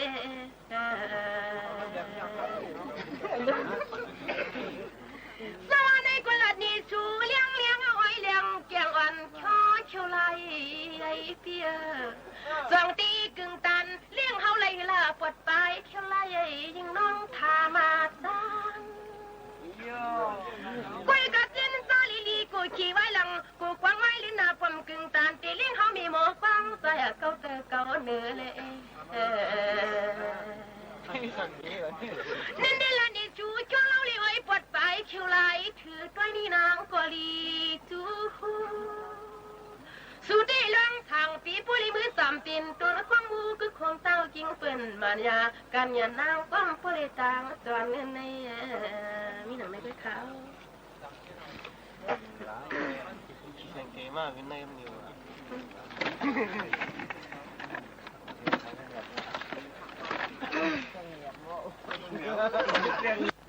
ตัวเลี้ยวนี่ตัวลูกตาให้นอนคนไหนที่ดินน้ำเปิงนี้เปิงอามีนี่ตัวลูกก็ปุยนิบยอเนี่ยนามีอลินตอนจีชีตัวก็เลยก็ปเปหัวไข่ตัวลมต้องเกียนหายเดียวกุยกับมังสั่งมันกะจีเมียงให้ปุริมกไม่อันนี้กุยกับเธอก็น้อยปีลืมปีบางอันนี้ก็ตีขวัญหยดฟังที่ร้องสั่งปีตวงคือมักกะลอยปีใสที่ทางปัจจันเมืองสั่งสมนุตีฟังเสียอาจารย์ความนึกผีติบข่อยเปี้ยวเตี้ยความมันนางน้องยามานันนาพี่ไอหมอกลงปงปานกันลำสันเชียงอ่างมืออยู่ในกูคำอยากปีลืมหน้าสวยปีลืมตอนนั้นวันปีลัดกว่าดันเลิกวันไล่กว่านาทางตอนขอความหึ้งเงินจัดงวยรอจังปอเนื้อเปียวติดติ้นละทำปอเงาก็กวนเหลว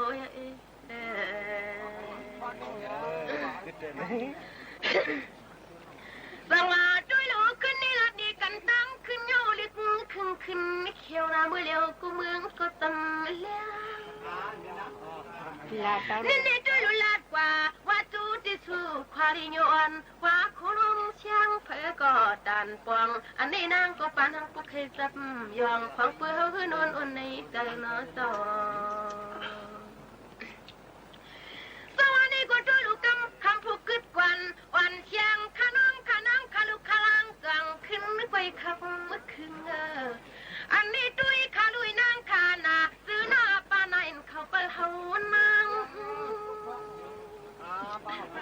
สวัสดีกว่านำตันตีนางว่าโอ้ยปลาลอยปลาตั้งเจ้าตั้งเชียงตาใครรับนอนเขาเจ้ามีน้ำเดียวสวัสดีกูจอมเลือทีที่ทุนหลูเปียวก็ปมหันช่างเอาตาให้นอนก็นำยาจังว่ายินเจอยินโคลินออกลอยเจ้าไว้ใจยินจูจ่อเท้ามีนั่งเมืองไก่เลย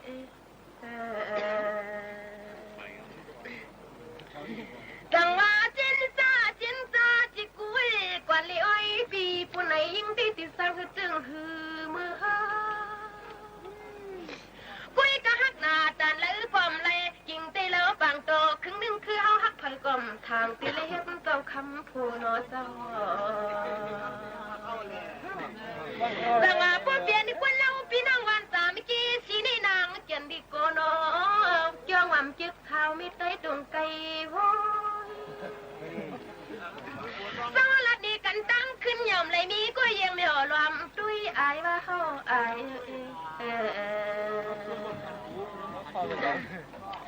นี่ด้วยลูกเพื่อนคำสั่งมาปานซ้ายพี่เป็นน้องนาง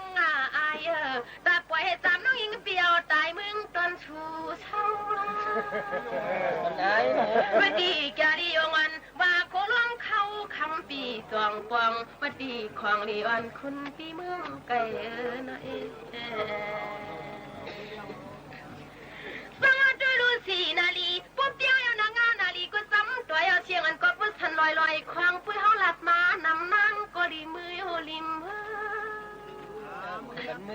จะมาทำกันซ้ำด้วยกว่าเราสั่งโจครึ่งหนึ่งคือพุ่มใครปล่อยเมียงยิ่งน้องชูมือซ้ายหลัดมาปันเล่นี่น้องที่ปื้อทวมปื้อตวงก็ลองฟังกันอันลองตังที่ฮีซ้ายปีมีท่านแล้วน้องทำเราโหคุณทำได้ว่าตลาดนะถ้ามาเจอเราก็เปลี่ยนปีฮีมากคางนี่มันคมนาจะดีวมันว่าโคล้องเขามันปึงเพียงเขากินย่อยเองอ๋อค่ะปอแม่ปีน้องๆเขาค่ะตอนตาดั้งห้องปล่อยเสียงเขาค่ะนั่นเป็นห้องปล่อยเสียงการหักกันคุณดั้งเมืองจึงไทยเสียแล้วเลยเอาตื้อตั้งอันลีในเสฝากตวนจนถึงพี่น้องเขาขาวเงาปืนหูตั้งหันเยาก็ลองเจิ้งลองอปุ่มซอนเจออีกปังตั้งหูนำตั้งหันกว้างยืนจู้ถึงปอแม่ปีน้องๆเขาให้ลิงินถ่อมจ้อมกันอยู่ว่าเจิ้งหนังไหนค่ะอ๋อย่ำพงตะเหลียวนั่นไหนค่ะพี่น้องเขายี่โมขานนมีปืนหูตั้งหันเอามาฝากตวนจู้ถึงปอแม่ปีน้องๆเขาถ่อมเมื่อไรก็เมื่อนั่นเดี๋ยวว่าเจ้าไหนก็เจอนั่นขนาดเนาะสืบถอมด้วยลองว่าอันลีต้องไม้ในนั่นฝากตวนจู้ถึงปอแม่ปีน้องๆเขาอยู่ค่ะแกไม่ว่าแคบตินในมันมีกะขันกะหือก็เย้าเอาปักใส่ตีหูอำไลก้นห้ายก้นแก๊กนั่นเขียนกะหือก็เย้าอำไลแคบจุ่มก้นหลีไลปอแม่คือหักลูกล้างกะหือหักสังอำหมอหักจึงอำถึงตีห้อยหักไลลูกล้างปอแม่ให้กะหือก็เย้าอำถูกลิเฮ็ดพิษลึกล้ำคู่สราเฮาค่ะมีปัญญานำกะหือกอลีสั่งสอนจี้ในเส้นตั้งพิษจึงตะเป้ลูกน้องจังตุกข่าหยาบคันใจเลยค่ะตะเป้ลูกน้องซ้ำคู่สระให้กะหือก็เย้าสั่งเนปันเส้นตั้งหมันแม่นจึงถูกลีอยู่จำอยู่ค่ะโอ้ยก็อำนั้นก็ใต้ก็อันว่านั่นลีเนื้อเจ้าเก่ากะหือก็เย้าสั่งจันตกเนื้อเส้นตั้งหุกให้จึงอำถูกลีหอมเฮ็ดก็นาเฮินตั้งหันถึงเปิงกันกะหือก็เย้าอำถูกลีแจกเนื้อเลือดกันในค่ะก็หักคะลือหักกะหือก็เย้าสังกลุ่มปันลองเจ็บเสียบอยู่ก้อยจึงถูกลีแพ้ตั้งกันอยู่ค่ะโผตั้งเมซ้ำปันตั้งป่องใจกะหือกอลีสังเฮ็ดลองอำซื้อต่ออยู่ก้อยจึงอำถูกลียอมหับก้อยหิมหอมเฮาคาซ้ำใครเซกะหือเซสังเจ้าเก่าอยู่นิ่มอยู่ในจึงลองเซเน่เขาตีเย็นกว่าหังก้อยมันอยู่ความขอความหมอลาดกะหือก็เย้าถูกลีลาดมือถึงยามมันนั่นก้อยหูถ่อมมันลาดเนอันเจ้าเก่าลาดนั่นตีมีพ่อนลีเดอร์อยู่ค่ะหมักตาเฮาซ้ำเจ้าเก่าด้วยจึงหือในนั่นลีเซอันเจ้าเก่าหันจึงหือในนั่นตั้งยามหังจ้ากะหือกอลีสั่งมีตั้งยามอันลีอยู่จึงก้นก็หักนำไว้อยู่มาหน้าคือหมอปัญญากะหือหมอสั่งมีหมาหน้าในจึงเหมือนกันตั้งมีปัญญานั่นก้อยเย้าค่ะน้ำเจออันว่านั่นซ้ำใครป้ากะหือป้าสั่งป้าหยันจึงถึงตีเต็มทวนไลค่ะวิริยะลีกะหือกะเย้าสั่งเฮ็ดจอมหยันปัญญาจึงอ่องมันไลเงินเมื่อไปมีเก็บหอมสีมีเย้าถูกลีเปียงจ่ายไว้อยู่ค่ะด้วยหันลองลีตาเฮอเจอเจ้าเก่ากัดเย็นนั่นตื้นเตโหลมันนั่นแก้วเล็กไล่ปลายเปซ้ำสังหูน้ำสังลิกไล่ปลายเปสังหูน้ำหวานอรสามันจึงข้าวย่ำหลูลิกอันว่านั่นเตมีมาหังกล้วยมันอยู่ในนั่นค่ะอันนี้ก็ยุ่มยามาอันถูกลีต้องหมายเฮาค่ะนั่นฝากตอนจู้ถึงปอแม่ปีน้องๆเขาในวันเหมือนในว่าจึงหนังในค่ะสึกยินถ่อมด้วยลองอันเฮาค่ะหางเฮียนฝากตอนจู้ถึงปอแม่พี่น้องเขาในวันเหมือนในกันเที่ยงก่อนค่ะ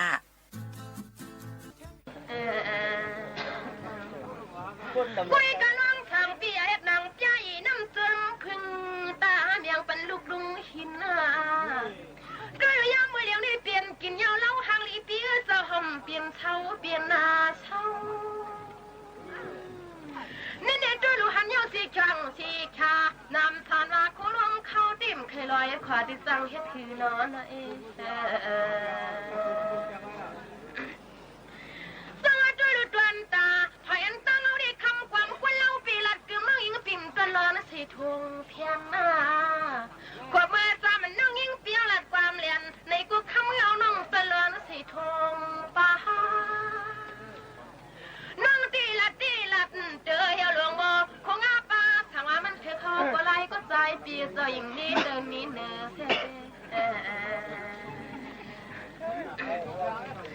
สวัสดิ์กว่าดันเลยกว่าไล่ไปปวดไปเขียวไล่เธออันนี้ตาขี้น้องคนไหน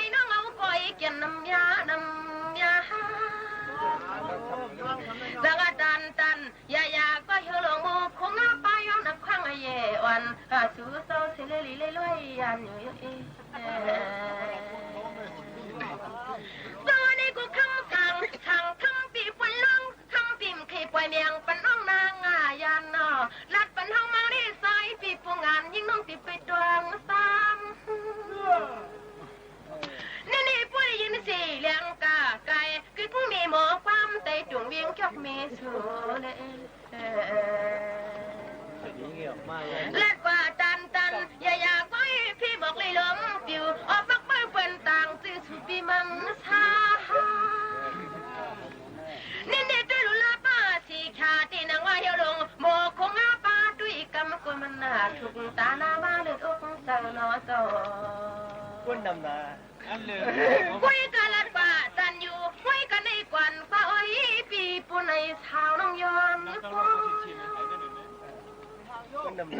สังวาลัดว่าว่าตู้ที่สุกมันดำนาแล้วความกลมชอตัวนี้นางก็ตันอยู่สู้เฮาแก้มความมือความเท่ากวนอี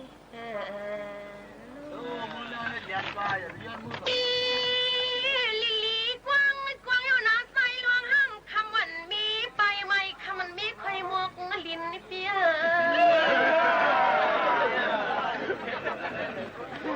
สังวาด้วยลูกสู้พวกวันก็ไปใช้เบียงก็ปริสากิมทั้งปีนั้นมา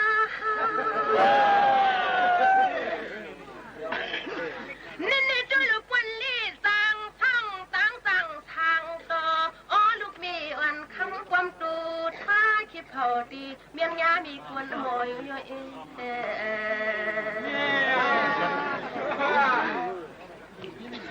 สละกุยนาพาทาจึงเฮาในความปิ่มพวกลงปิดไตเนื้อลวงนอว่าจีปวดไปเขี้ยวไรถือสุตีเปลี่ยนปีแล้วยังเล่า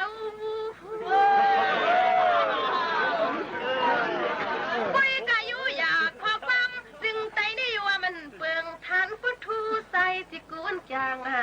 เลยอุ้ยคุณเนื้อหน่อย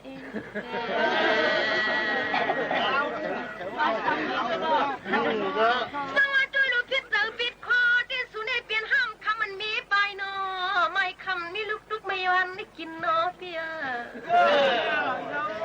อันนี้ด้วยนะผู้ปีศาจปีคอปล่อยลูกลางอันใสปีตาปันเฮาล่ะ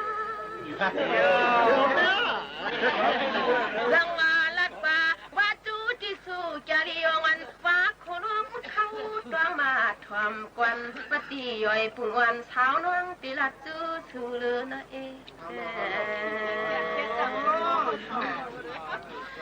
สวัสดีลูกเฮาลูกมีกวนเล่นี่กุยหนักความมันน้องอำเล่ลุงความขี่น้องอำหูนันโอปานในตามเมื่อสังอาปุ๊บนะคือหน้านี่ในน้องวันปีย้อนทำติดปวงมิวซึ่งคือมาว่าน้องที่วุ่นกว่าวุ่นขึ้นคือทางพี่น้องเมืองไอ้ขี่ว่าเขาขี่เนื้อหน้าโยสังอาลัดป่าลัดขึ้นไม่ขึ้นหมอกนี้มากกว่าแล้วละนางเท่าในฮะ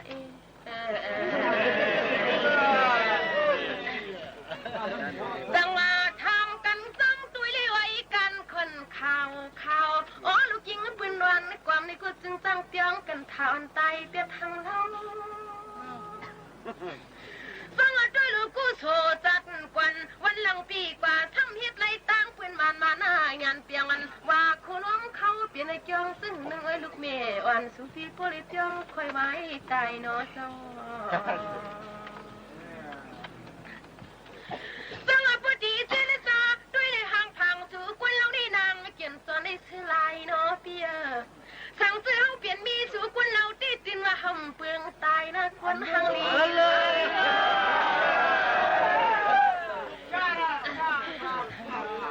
สังวาลัดฟ้าว่าจูที่ชูจอรีมาวันคำก็หมอเก้ากุยไก่สองเตะถึกตังกันเฮือละเองนี่ด้วยลูกพี่เจ้าเศร้าสีเมืองไหลตาไทยจนวันวันความควนเล่าลิจำเป้าน้องวันปีวันทางเมื่อ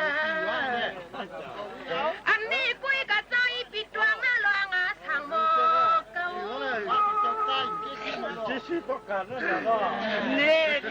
สวัสดีทางสิริวาทึกสิริมจริงนอนปีให้มือหลีเพียวตีขึ้นเล่าขี้วามขี้ขึ้นนิดยานเมื่อเย้าต่างน้องต่างหลังเอ้ย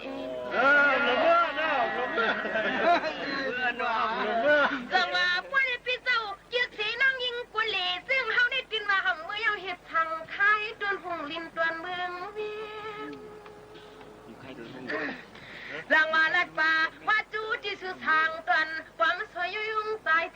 องโนทำต้องด้วยตุนเหี่ยวเจอเศร้ากุยกะไว้ชิดตาปีบยองจัดกันทาชิลิบยองตายส่วนเลยมีลูกยิงเปื่อนเลี้ยงคิดมากมายยิ่งน้องทามาตังนี่ในควันกำชุนมวนต่อเธอเข้าเล็กนางเมียงสามน้ำคำปีความกวนด้วยกวนนาลีนะสวัสดีน้องกูกระเปื่อยอยู่ยาซื่อคือภาษาน้องเฮากูเปลี่ยนเพียงไตเนอปอกวันเท้ายิ่งน้องเท้าตอนเมืองขี้หือลอยหือลอยสวัสดีลูกเบียปีกว่านะเมื่อไก่ปีไก่พ่นมาได้เลอบางพังใส่ละน้องเพียวหัดเมืองน้ำคำน้ำมั่มลอยปึงมือเลอนะสวัสดีลูกทะเนเมืองเขทุ่งตรงจนตุกไก่ในกุศลน้องยิงเปียวกว่าเขียวมาเขียวมากุยหนักกว่าไม่ขี่น้องยิงปีอำเลสีคอลาลานี่มันห่างหยับหน้ากลางร่างในเจอหน้า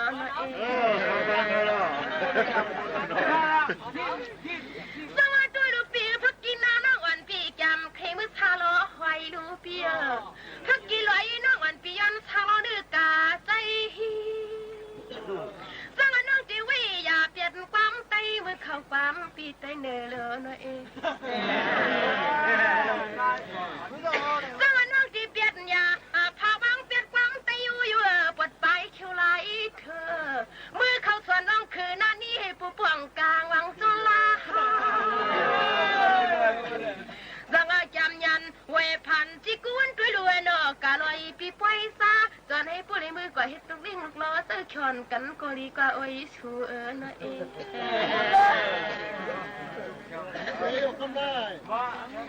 สวัสดีลูกเจนจ้าจิกูกอมปวงน้อปีไอ้คุณคิงคาเมื่ออย่างนี้นางก็จังลีทบจุนพังหังลีหังเล่าปีมาถูกเจอเฮาจังมาลัดว่าตัดเลิกปันไล่ก็อีกอย่าว่าโคลวงเขาเตรียมทางปังปังอันกวนหังลีหังเล่าซึ่งสื่อในเคเผาปุริมีก็มักหมายอยู่จังมาด้วยลูกปีเจ้าเศร้าสียืดเสกีด้วยลูกเงินสู่มีสีหิมไหลตาใส่จนเงินนักวันปีย้อนเลยมือทวงจังมาหน้ากันวันนวลในควางทวังอ้อมือผูกได้เลี้ยงฝั่งนางน้องติมือหน้าติมือจังมาป่วยปีเจ้าเพิ่มเปลี่ยนตั้งเอาฮักนางเลยมันโตครึ่งหนึ่งคือเอาคำจอมคำขึ้นในกำเดียวไป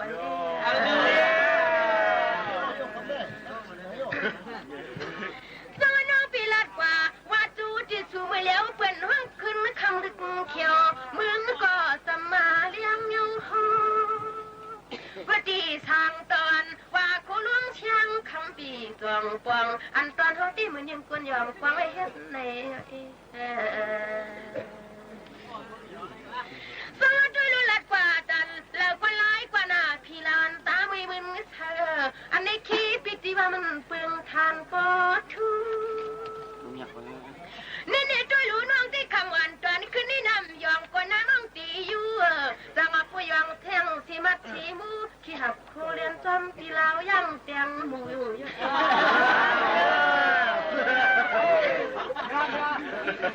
ดังมาลัดว่าอุบสุปังเรากับเรียนจูชูผู้ด้วยนี่นางก็ว่าทันดีปอยอุลี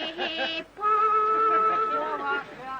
นี่กึดหยวนไว้กันในกวนกว่าผู้วามเถื่อเขาก็เราฟังกลมช่อสังสื่อมันเถื่อเขาได้ติ่นคำจอมปีกำเหลวเ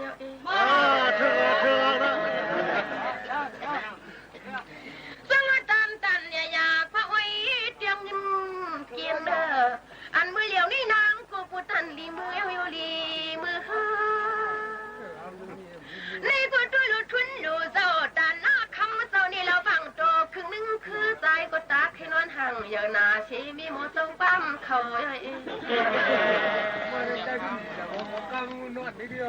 จังตันยาปักเป็นหน้าใจ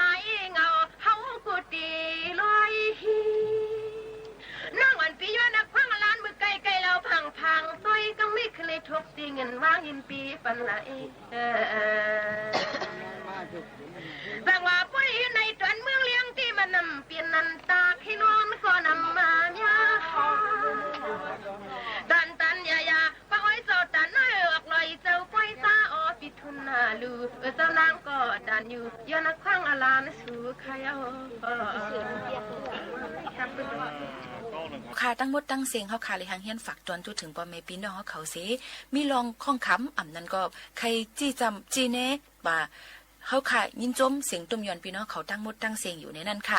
เมื่อหนังเฮาค่ะลาดกว่าเมื่อไกลนั้นเตรียมมาเกาหลีกับศึกมาเกาหลีนั้นก็ส่งมาดังแชทเฮาค่ะเกาหลีเนี่ยห่มจมหับตอนกูก็กูก้นตอนตาเดเฮ็ดเฮอมันลีซีออนตอนเสเก่ากันนั่นอยู่ในค่ะวันเมื่อในข้าวย่างหมดเสียงกว่าเย้าค่ะปอเมปีน้องเขาค่ะเดย้อนผัดยันปอเมปีน้องๆเฮาเขาเมื่อกว่าก่อนส่งขึ้นมาสถานีวิทยุกระจายเสียงแห่งประเทศไทยและเครือข่ายทั่วประเทศเสนอข่าวต้นชั่วโมงรู้เร็วรู้จริงเกาะติดทุกสถานการณ์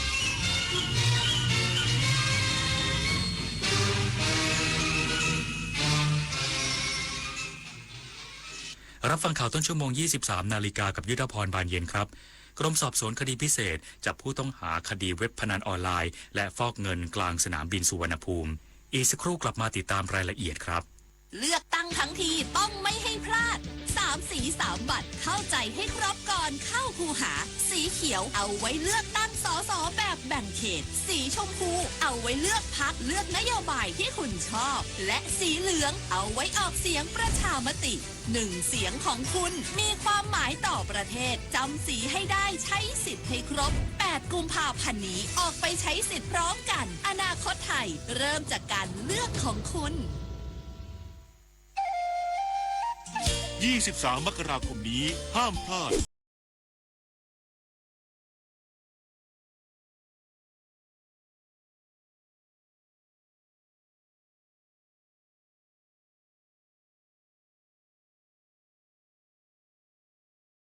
ปฏิบัติการสถานีวิทยุกระจายเสียงแห่งประเทศไทยลงทะเบียนเข้าชมได้ที่ Facebook Fanpage ถนนดนตรีเรายังเป็นนักเดินทางขึ้นสแกน QR Code ร้านค้าอ้างว่าจะคืนเงินให้แต่เงินดันหายจากบัญชีเฉยเลยนั่นไงมุกใหม่มิจฉาชีพหลอกโอนเงินข้ามประเทศอะไรนะแล้วจะตามเอาเงินคืนได้จากไหนเนี่ยคงยากที่จะได้คืนแล้วล่ะคราวหน้าคราวหลังตรวจสอบบัญชีปลายทางให้ดีถ้าไม่ใช่สกุลเงินบาทไทยเป็นมิจฉาชีพแน่นอนเข้าใจแล้วต่อไปจะไม่สแกนสุ่ม4สุ่ม5อีกแล้วสุขภาพดีเริ่มตั้งแต่วันนี้โดยเฉพาะผู้สูงอายุแค่ลุกขยับวันละนิดเดินช้าๆแต่สม่ำเสมออย่าเครียดเลือกกินให้ถูกหลักพักผ่อนให้เพียงพอที่สำคัญต้องไม่ลืมตรวจสุขภาพประจำทุกๆปีเพราะการใส่ใจดูแลเล็กๆเหล่านี้ช่วยให้ผู้สูงอายุมีสุขภาพจิตที่สดใสสุขภาพกายที่แข็งแรงมาร่วมกันทำให้ทุกวันมีคุณภาพมากขึ้นด้วยการดูแลสุขภาพกันในวันนี้เพื่อให้พรุ่งนี้ท่านยิ้มกันได้อย่างเต็มที่กรมสอบสวนคดีพิเศษจับผู้ต้องหาคดีเว็บพนันออนไลน์และฟอกเงินกลางสนามบินสุวรรณภูมิหลังกลับจากทำงานที่สีหนุวิวเจ้าหน้าที่ศูนย์สืบสวนสะกดรอยและการข่าวกรมสอบสวนคดีพิเศษหรือ DSI จับกุมตัวนายเจษฎาผู้ต้องหาคดีเว็บพนันออนไลน์และฟอกเงินโดยสามารถจับกุมได้ที่ท่าอากาศยานสุวรรณภูมิขณะเดินทางเข้าประเทศซึ่งผู้ต้องหาเป็นหนึ่งในกลุ่มคนร้ายที่โจมตีเว็บไซต์ของหน่วยงานราชการจำนวน16หน่วยงานและเปลี่ยนเส้นทางการเข้าถึงจากเว็บไซต์ของหน่วยงานราชการไปยังเว็บไซต์พนันออนไลน์ซึ่งกลุ่มคนร้ายได้รับค่าตอบแทนหรือค่าโฆษณาจากการกระทำดังกล่าวส่งผลให้ประชาชนไม่สามารถเข้าถึงเว็บไซต์ของภาครัฐได้ตามปกติต่อมาผู้ต้องหาได้หลบหนีไปเป็นพนักงานโรงแรมในสีหนุวิวและเพิ่งเดินทางจากประเทศกัมพูชากลับมายังประเทศไทยทั้งนี้เจ้าหน้าที่ได้แสดงหมายจับและแจ้งข้อหากับผู้ต้องหารับทราบแล้วก่อนควบคุมตัวส่งมอบพนักงานสอบสวนคดีพิเศษผู้รับผิดชอบเพื่อดำเนินคดีตามกฎหมายต่อไปจุฑามาศรักษาพันธ์รายงานผู้ว่าราชการจังหวัดนราธิวาสเร่งมอบเงินเยียวยาผู้ประกอบการเหตุระเบิดสถานีบริการน้ำมันในพื้นที่5อำเภอรอบแรกกว่า21ล้านบาท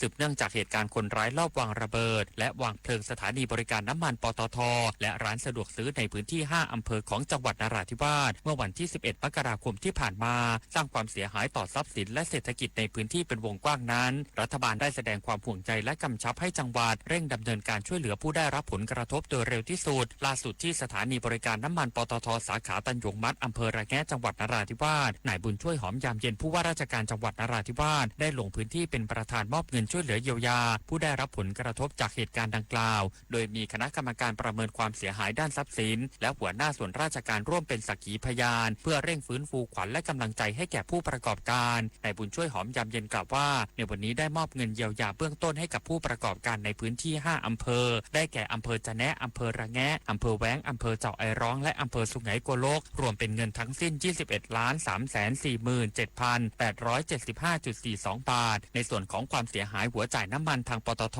OR กำลังเร่งติดตั้งเพื่อให้กลับมาเปิดบริการโดยเร็วที่สุดส่วนต่างที่เหลือจากวงเงินประกันภัยทางจังหวัดพร้อมจะดำเนินการจ่ายสมทบตามความเสียหายจริงในลำดับต่อไปวิรพัฒน์เพชรสูตรสวทสุไหงโกลกจังหวัดนราธิวาสรายงานมหาวิทยาลัยเชียงใหม่เตือนสถานการณ์โรคไข้หวัดใหญ่ยังคงน่าเป็นห่วงพบการแพร่ระบาดได้รวดเร็วเน้นย้ำประชาชนเฝ้าระวังและป้องกันตนเองแพทย์หญิงสิปางปังประเสริฐกุล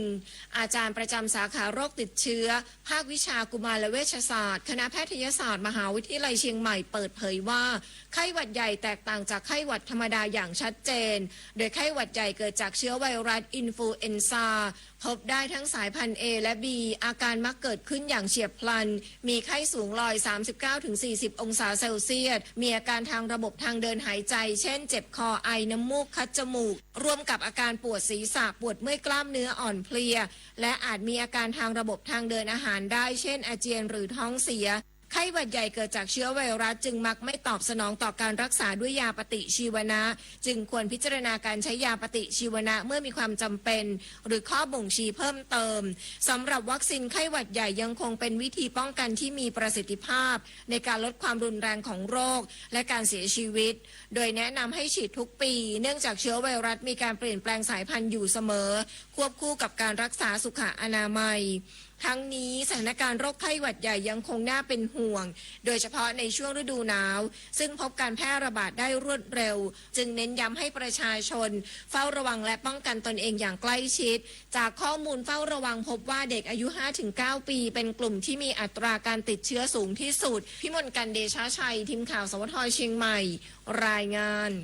จบข่าวยุทธพรบานเย็นอ่านรับฟังข่าวครั้งต่อไปเวลา 6 นาฬิกาครับติดตามข่าวที่นำเสนอไปแล้วได้ที่ www.thainews.prd.go.th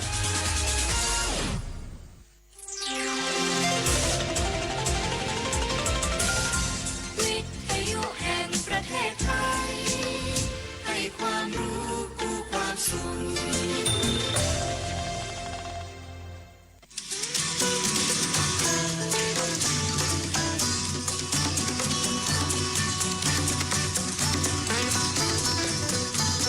บนเส้นทางของถนนสายนี้เรามีบทเพลงเพื่อชีวิตดนตรีกวีศิลปะวัฒนธรรมวรรณกรรมมาฝากคุณทุกวันเสาร์และอาทิตย์กับเราที่นี่ถนนดนตรี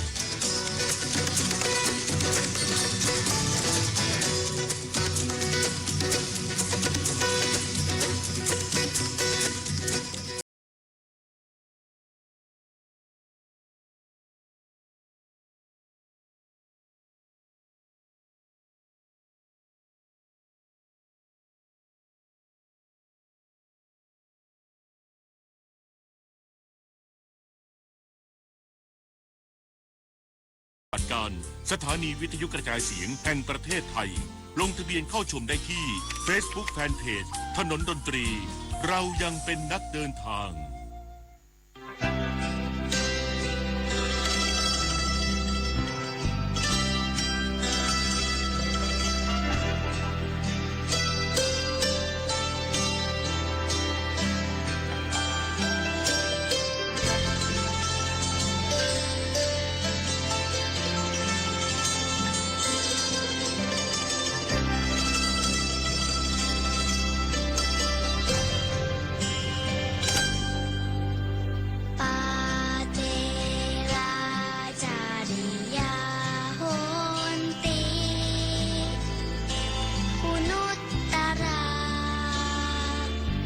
นุสาสกาเคยพร่ำเคยสอนเมื่อตอนที่ยังโง่เขลาได้เรียนรู้ได้ขัดเกลาชีวิตจึงงอกงดงามใครพร่ำเพียรสอนให้รู้คิดเขียนตอบถามห่วงใยใส่ใจติดตามแม้ยามที่เราดื้อดึง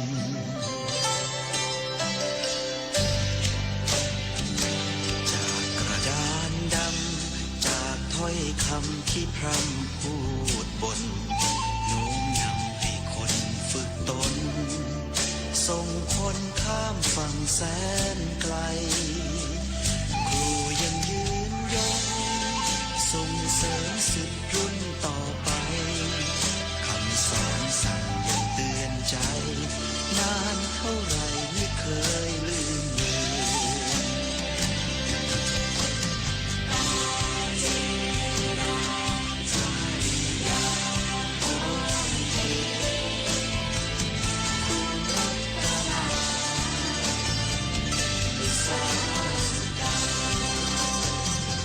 เป็นยิ่งกว่าแสงตะเกียงส่องทางสดใส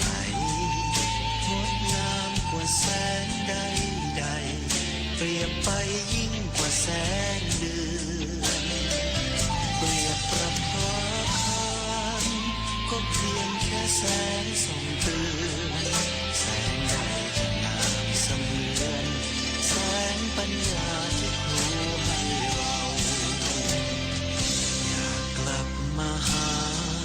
กลับมาพบครูคนเก่าพบคนที่เคยสอนเราพบคนที่เคยเมตตาครูยังคอยรอ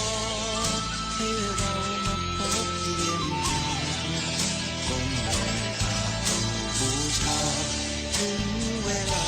ต้องมาไหว้ครู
ตำรึกพระคุณครูกันในเพลงไหว้ครู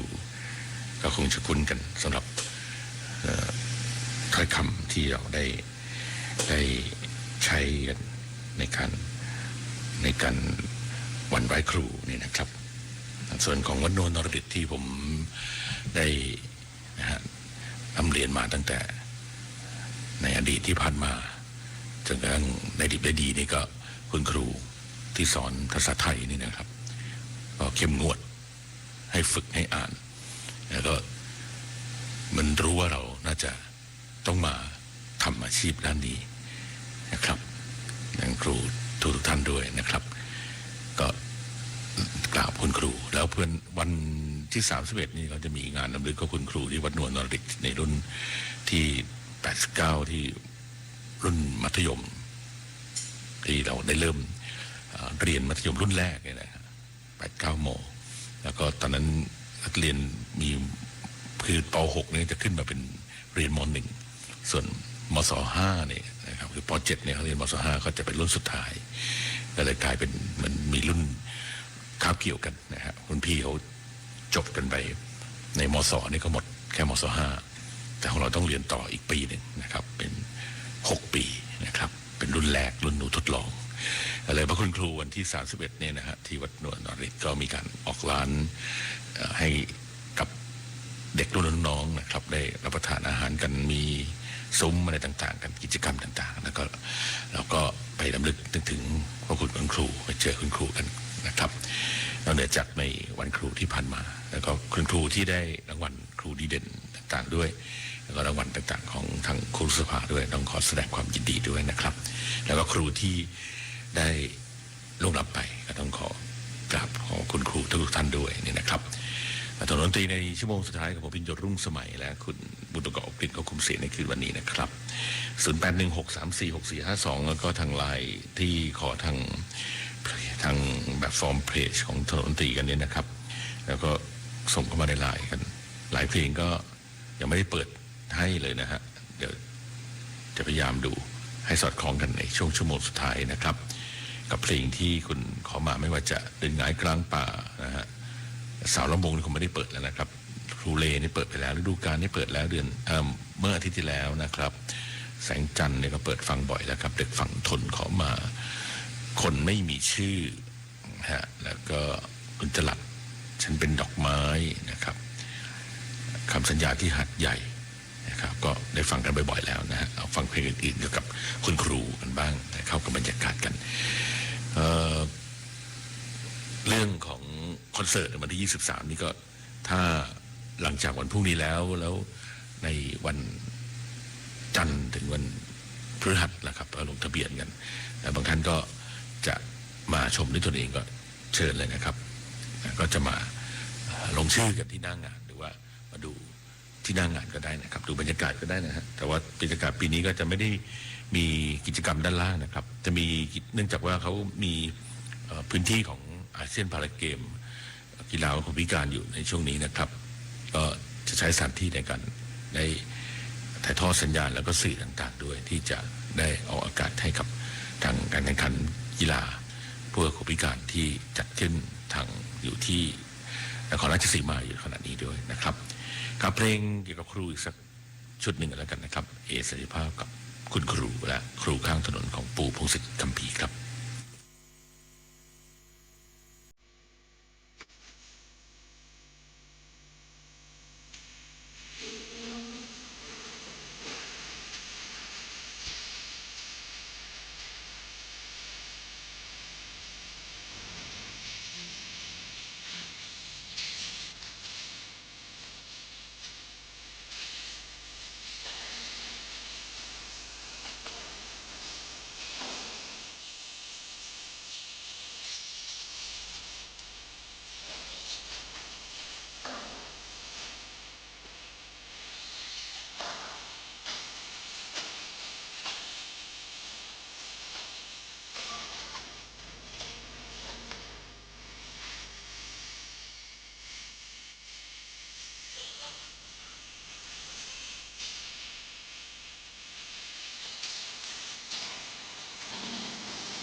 านที่นี่บ้านที่เรียกบ้าน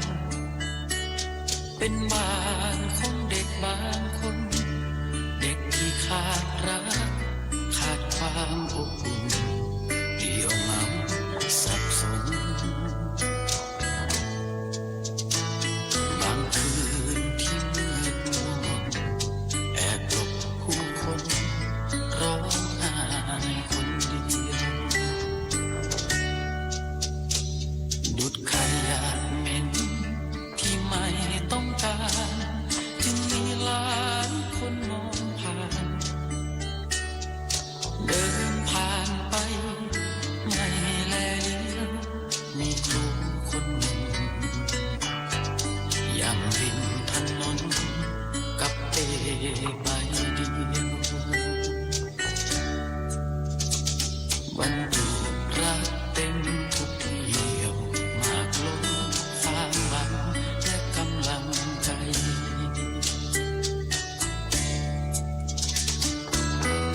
ครูข้างถนนครูของคนไร้รักตัวน้อยไม่มี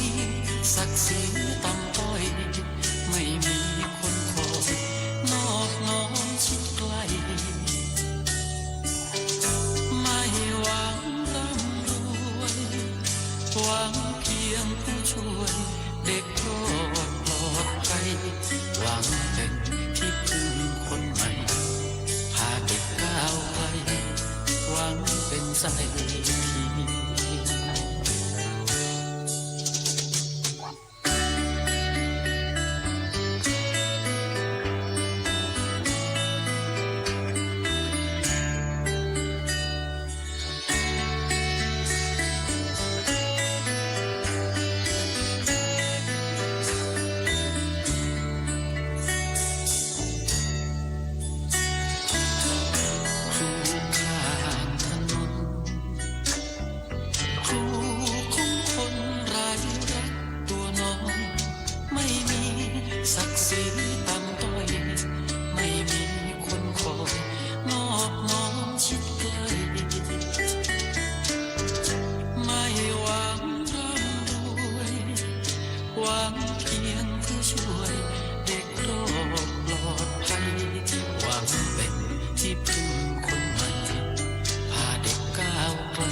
ที่ริมถนนที่ใต้สะพานกินนอนตอนนั้นเรียกผ่านตอนอ่านเขียนเรียกโรงเรียนทั้งครูทั้งศิษย์ทุ่มเทชีวิตมาภาคเพียรแต่วันนี้ต้องหยุดเรียนเด็กถูกจับไปไม่มาเรียนต่อแต่วันนี้ต้องหยุดเรียนเด็กถูกจับไปไม่มาเรียนต่อ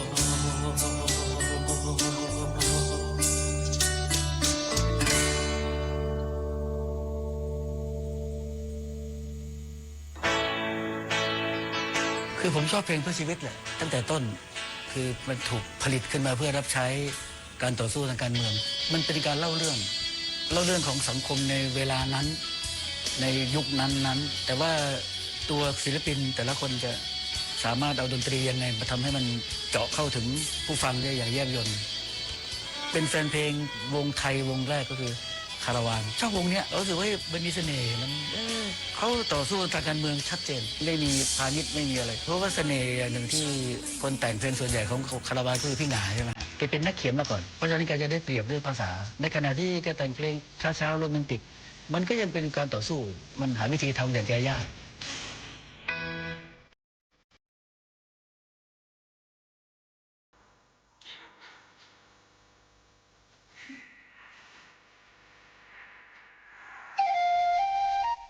23 มกราคมนี้ห้าม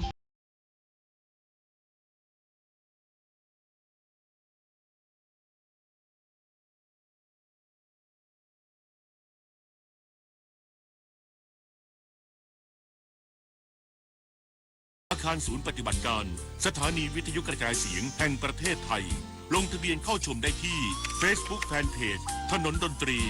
เรายังเป็นนักเดินทาง5:25 นาทีนะครับเดินทางกันในช่วงครึ่งชั่วโมงสุดท้ายของถนนดนตรีผมพิญโยรุ่งสมัยกันแล้วนะครับก็ครูที่เพลงเกี่ยวกับครูที่มอบให้ในคืนวันนี้นะครับก็เป็นการรำลึกนึกถึงพระคุณของครูของทุกท่านด้วยที่ดังศิษย์ลูกหาที่มีครูแล้วก็รวมไปถึงคุณครูด้วยที่ทำหน้าที่กันอยู่ในขณะนี้ที่ได้มีลูกศิษย์ลูกหาได้มากราบขอบพระคุณครู หรือก็ทำหน้าที่โดยอาจจะลูกศิษย์ลูกหาได้ก็ส่งถึงฝั่งแล้วอาจจะไม่ได้กลับมาพบปะจะเจอกันครูกันบ้างแต่ก็ยังรำลึกนึกถึงกันนะครับเราผ่านเสียงเพลงตรงนี้กันไปนะครับทุกคืนวันเสาร์และวันอาทิตย์3 ทุ่มถึงเที่ยงคืนสถานีวิทยุแห่งประเทศไทยของเราก็มีเครือข่ายพร้อมกันในทั่วประเทศที่รับสัญญาณอยู่นะครับหมายเลขโทรศัพท์ก็0816346452แล้วก็ทางไลน์ของถนนดนตรีที่มีสมาชิก800 กว่าท่านก็ได้ส่งกันมาว่าข้อมูลข้อความว่ากิจกรรมต่างๆก็ส่งเข้ามาในไลน์กันคุณมนไปปฏิบัติธรรมที่วัดหนองป่าพงครับอนุโมทนาด้วยนะครับมีผู้ฟังที่โทรมาทางสุราษฎร์ธานีขอเพลงกันนิกาในสักครู่หนึ่งนะครับอีกคนหนึ่งจะเป็นครูเหมือนกันนะครับเป็นครูอยู่นานเหมือนกันนะกว่าจะมาเป็นศิลปินแล้วก็เรียกว่าชื่อกันจนเป็นครูสำรองนะฮะตอนหลังก็เปลี่ยนเป็นครูอิสระนะครับเลยโด่งดังจริงๆนะครับสำหรับครูท่านนี้สิเพื่อคนดันเกวียนตะเกียงครับ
ที่วันนี้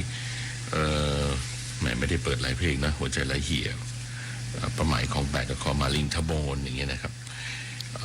ข้ามาลุกทุ่งอย่างเงี้ยนะครับเอาไว้ไปพรุ่งนี้ก็แล้วกันนะครับหลายเพลงก็จริงๆอยากจะเปิดเพลงที่เกี่ยวกับคุณครูให้ได้ฟังกันอย่าง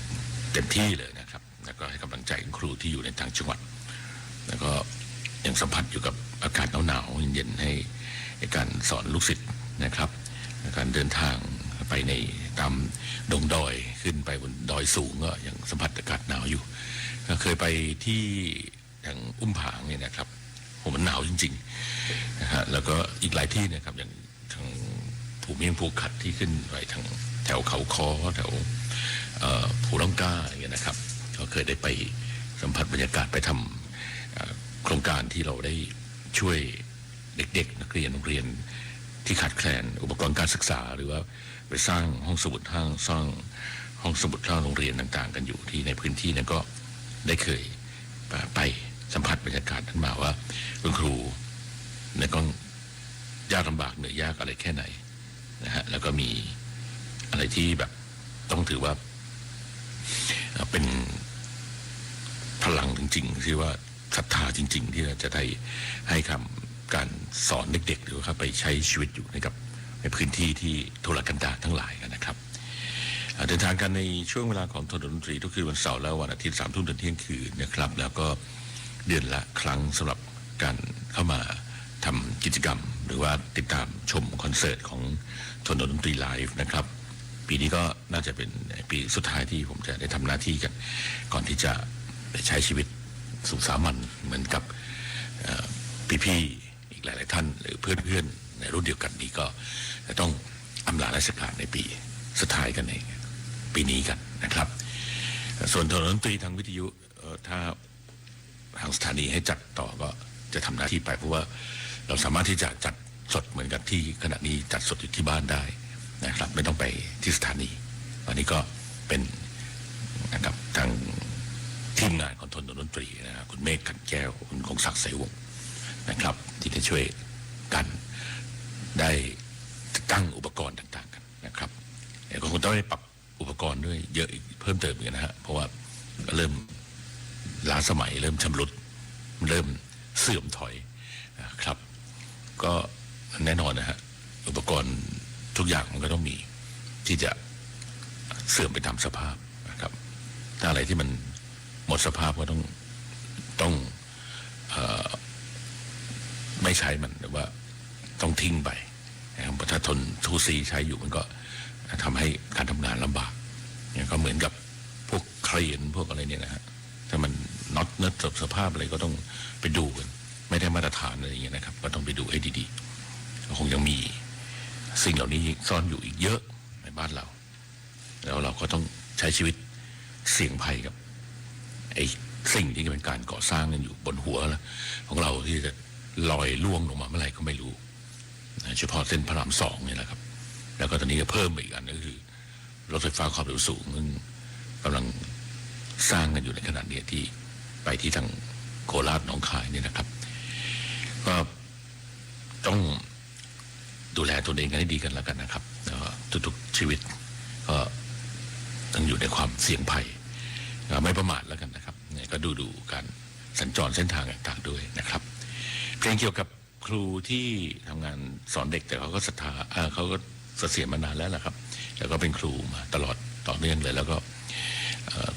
เป็นครูที่เสียงเนินๆหน่อยแต่ว่าเวลาร้องเพลงแล้วเสียงเพราะนะครับพี่รินสุรินทร์อิสมันยีนะครับกีตาร์จลีครับ ค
ครูสันผู้ร่วงลับไปแล้วนะครับ สมพงษ์บุญจิตที่เมื่อตอนช่วงยังมีชีวิตอยู่นั้นเดินทางมาในภาคเมืองเพราะว่าลูกสาวเขานั้นเรียนอยู่มหาวิทยาลัยเรียนตั้งเรียนมัธยมนะครับแล้วก็อยู่กรุงเทพก็ครูเขาจะลงมากรุงเทพเพื่อที่จะมาพบลูกสาวแล้วก็นำอุปกรณ์การศึกษานะครับเครื่องเขียนต่างๆผ้าห่มหรือสิ่งที่จะบรรทุกไปได้ตั้งแต่รถกระบะคันแรกๆที่เป็นรถ2 แถวนะครับรถแถวเล็กกระบะเล็กๆที่มีด้านท้ายเนี่ยไว้ขนของเต็มเลยผมจำได้ว่าตอนที่จัดรายการกันในช่วงปี38 39 40ที่ครูเริ่มรู้จักกันแล้วก็ลงมาบ่อยๆแล้วก็มาทำเพลงด้วยนะครับก็มาเจอศิลปินต่างๆนะแกก็โหไม่รู้จะมีลูกอึดยังไงคือไปอุ้มผางเนี่ยคือขับรถไปหลังจากจบรายการมาสัมภาษณ์แล้วก็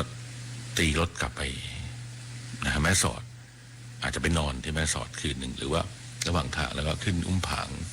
นะฮะอีกวันหนึ่งนะครับตอนที่เราเคยไปของกูซันเนี่ยเมื่อ30 กว่าปีที่แล้วนี่เราถามว่าสวยไหมบรรยากาศดีไหมดีแต่ไปอีกไหมไม่ได้ไปมานานแล้วก็ไม่ไหวจริงๆนะครับเพราะว่าขึ้นไปโอ้โหไม่รู้กี่พันโค้งใครที่เคยเดินทางไปกับถนนดนตรีสัญจรเมื่อช่วงที่ผ่านอดีตที่ผ่านมาใน30 ปีคงจำกันได้แล้วก็ได้พบบรรยากาศที่ครูสันได้มีรีสอร์ทเล็กๆไว้นะฮะตอนนี้ก็บ้านครูสันที่ทำเป็นรีสอร์ทนั้นก็ลูกสาวก็ไปทำต่อเป็นร้านอาหารดีที่มีบรรยากาศที่งดงามมากขึ้นในเรื่องการจัดการนี่นะครับก็ให้ว่าเหน็ดเหนื่อยพอสมควรก็เป็นกำลังใจให้นะฮะเหลือไว้แต่ความทรงจำแล้วก็เรื่องราวดีๆแล้วก็มีเพลงที่ครูได้สร้างสรรค์ขึ้นมาเอาไว้นะครับยิ่งดึกยิ่งมีเพลงเกี่ยวกับคุณครูนี่มาหลายเพลงแต่ว่าที่ก็เปิดไปแล้วนะครับเมื่อจะครูเลที่วันสักครู่นี้โทรมาถามทาง0816346452แล้วก็ทางในไลน์ของถนนดนตรีนะครับแล้วก็ที่ทางขอเพลงนะครับทางแบบฟอร์มขอเพลงที่ส่งมานี่นะครับแล้วก็แอดมินช่างน้อยเขาช่วยดูให้ก็มีเพลงเกี่ยวกับครูอีกหลายเพลงด้วยกันก็หลายเพลงบางเพลงก็เปิดไปบ้างแล้วนะครับมีขอมนต์รักปากน้ำโพเวลาทันนี่นะฮะคนหนึ่งปทุมธานีพอดีมีคนรักเพื่อชีวิตเขียนของจากรังสิตคลอง 8ขอครูอีกเพลงหนึ่งซึ่งผมคิดว่าน่าจะเป็นเพลงสุดท้ายของคืนวันนี้ก็แล้วกันนะครับแม่พิมพ์ของชาตินะครับแล้วก็ให้กำลังใจคุณครูทุกท่านด้วยเราจะกลับมาพบกันใหม่ในวันพรุ่งนี้ช่วงเวลาของถนนดนตรี3 ทุ่มถึงเที่ยงคืนขอบคุณคุณผู้ฟังทุกท่านขอบคุณสถานีวิทยุแห่งประเทศไทยในส่วนภูมิภาคของกรมประชาสัมพันธ์ทีมงานของถนนดนตรีนะครับคุณเมฆขันแก้วนรงศักดิ์นิยมทองรกิจตะกัญจนันท์วสันต์วงศ์สว่างสมเด็จท่านมณีมณิภาเทียมแสนเตือนใจชำนาญในเมืองแอดมินช่างน้อยหัสดินเทพหัสดินณอยุธยาและบุญประกอบอกลิ่นควบคุมเสียงในคืนวันนี้นะครับถนนดนตรีผมพิโยรุ่งสมัยจะกลับมาทำหน้าที่กันใหม่ในวันพรุ่งนี้เรายังเป็นนักเดินทางราตรีสวัสดิ์ครับ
ที่นี่สถานีวิทยุกระจายเสียงแห่งประเทศไทยกระจายเสียงจากอาคารถนนวิภาวดีรังสิตกรุงเทพมหานครดังการกระจายเสียงสำหรับวันนี้ไว้แต่เพียงเท่านี้โปรดติดตามรับฟังการกระจายเสียงของทางสถานีวิทยุกระจายเสียงแห่งประเทศไทยได้ใหม่เริ่มตั้งแต่วันนาฬิกาขอความสุขสันต์มีแด่ท่านผู้ฟังทุกท่านราตรีสวัสดิ์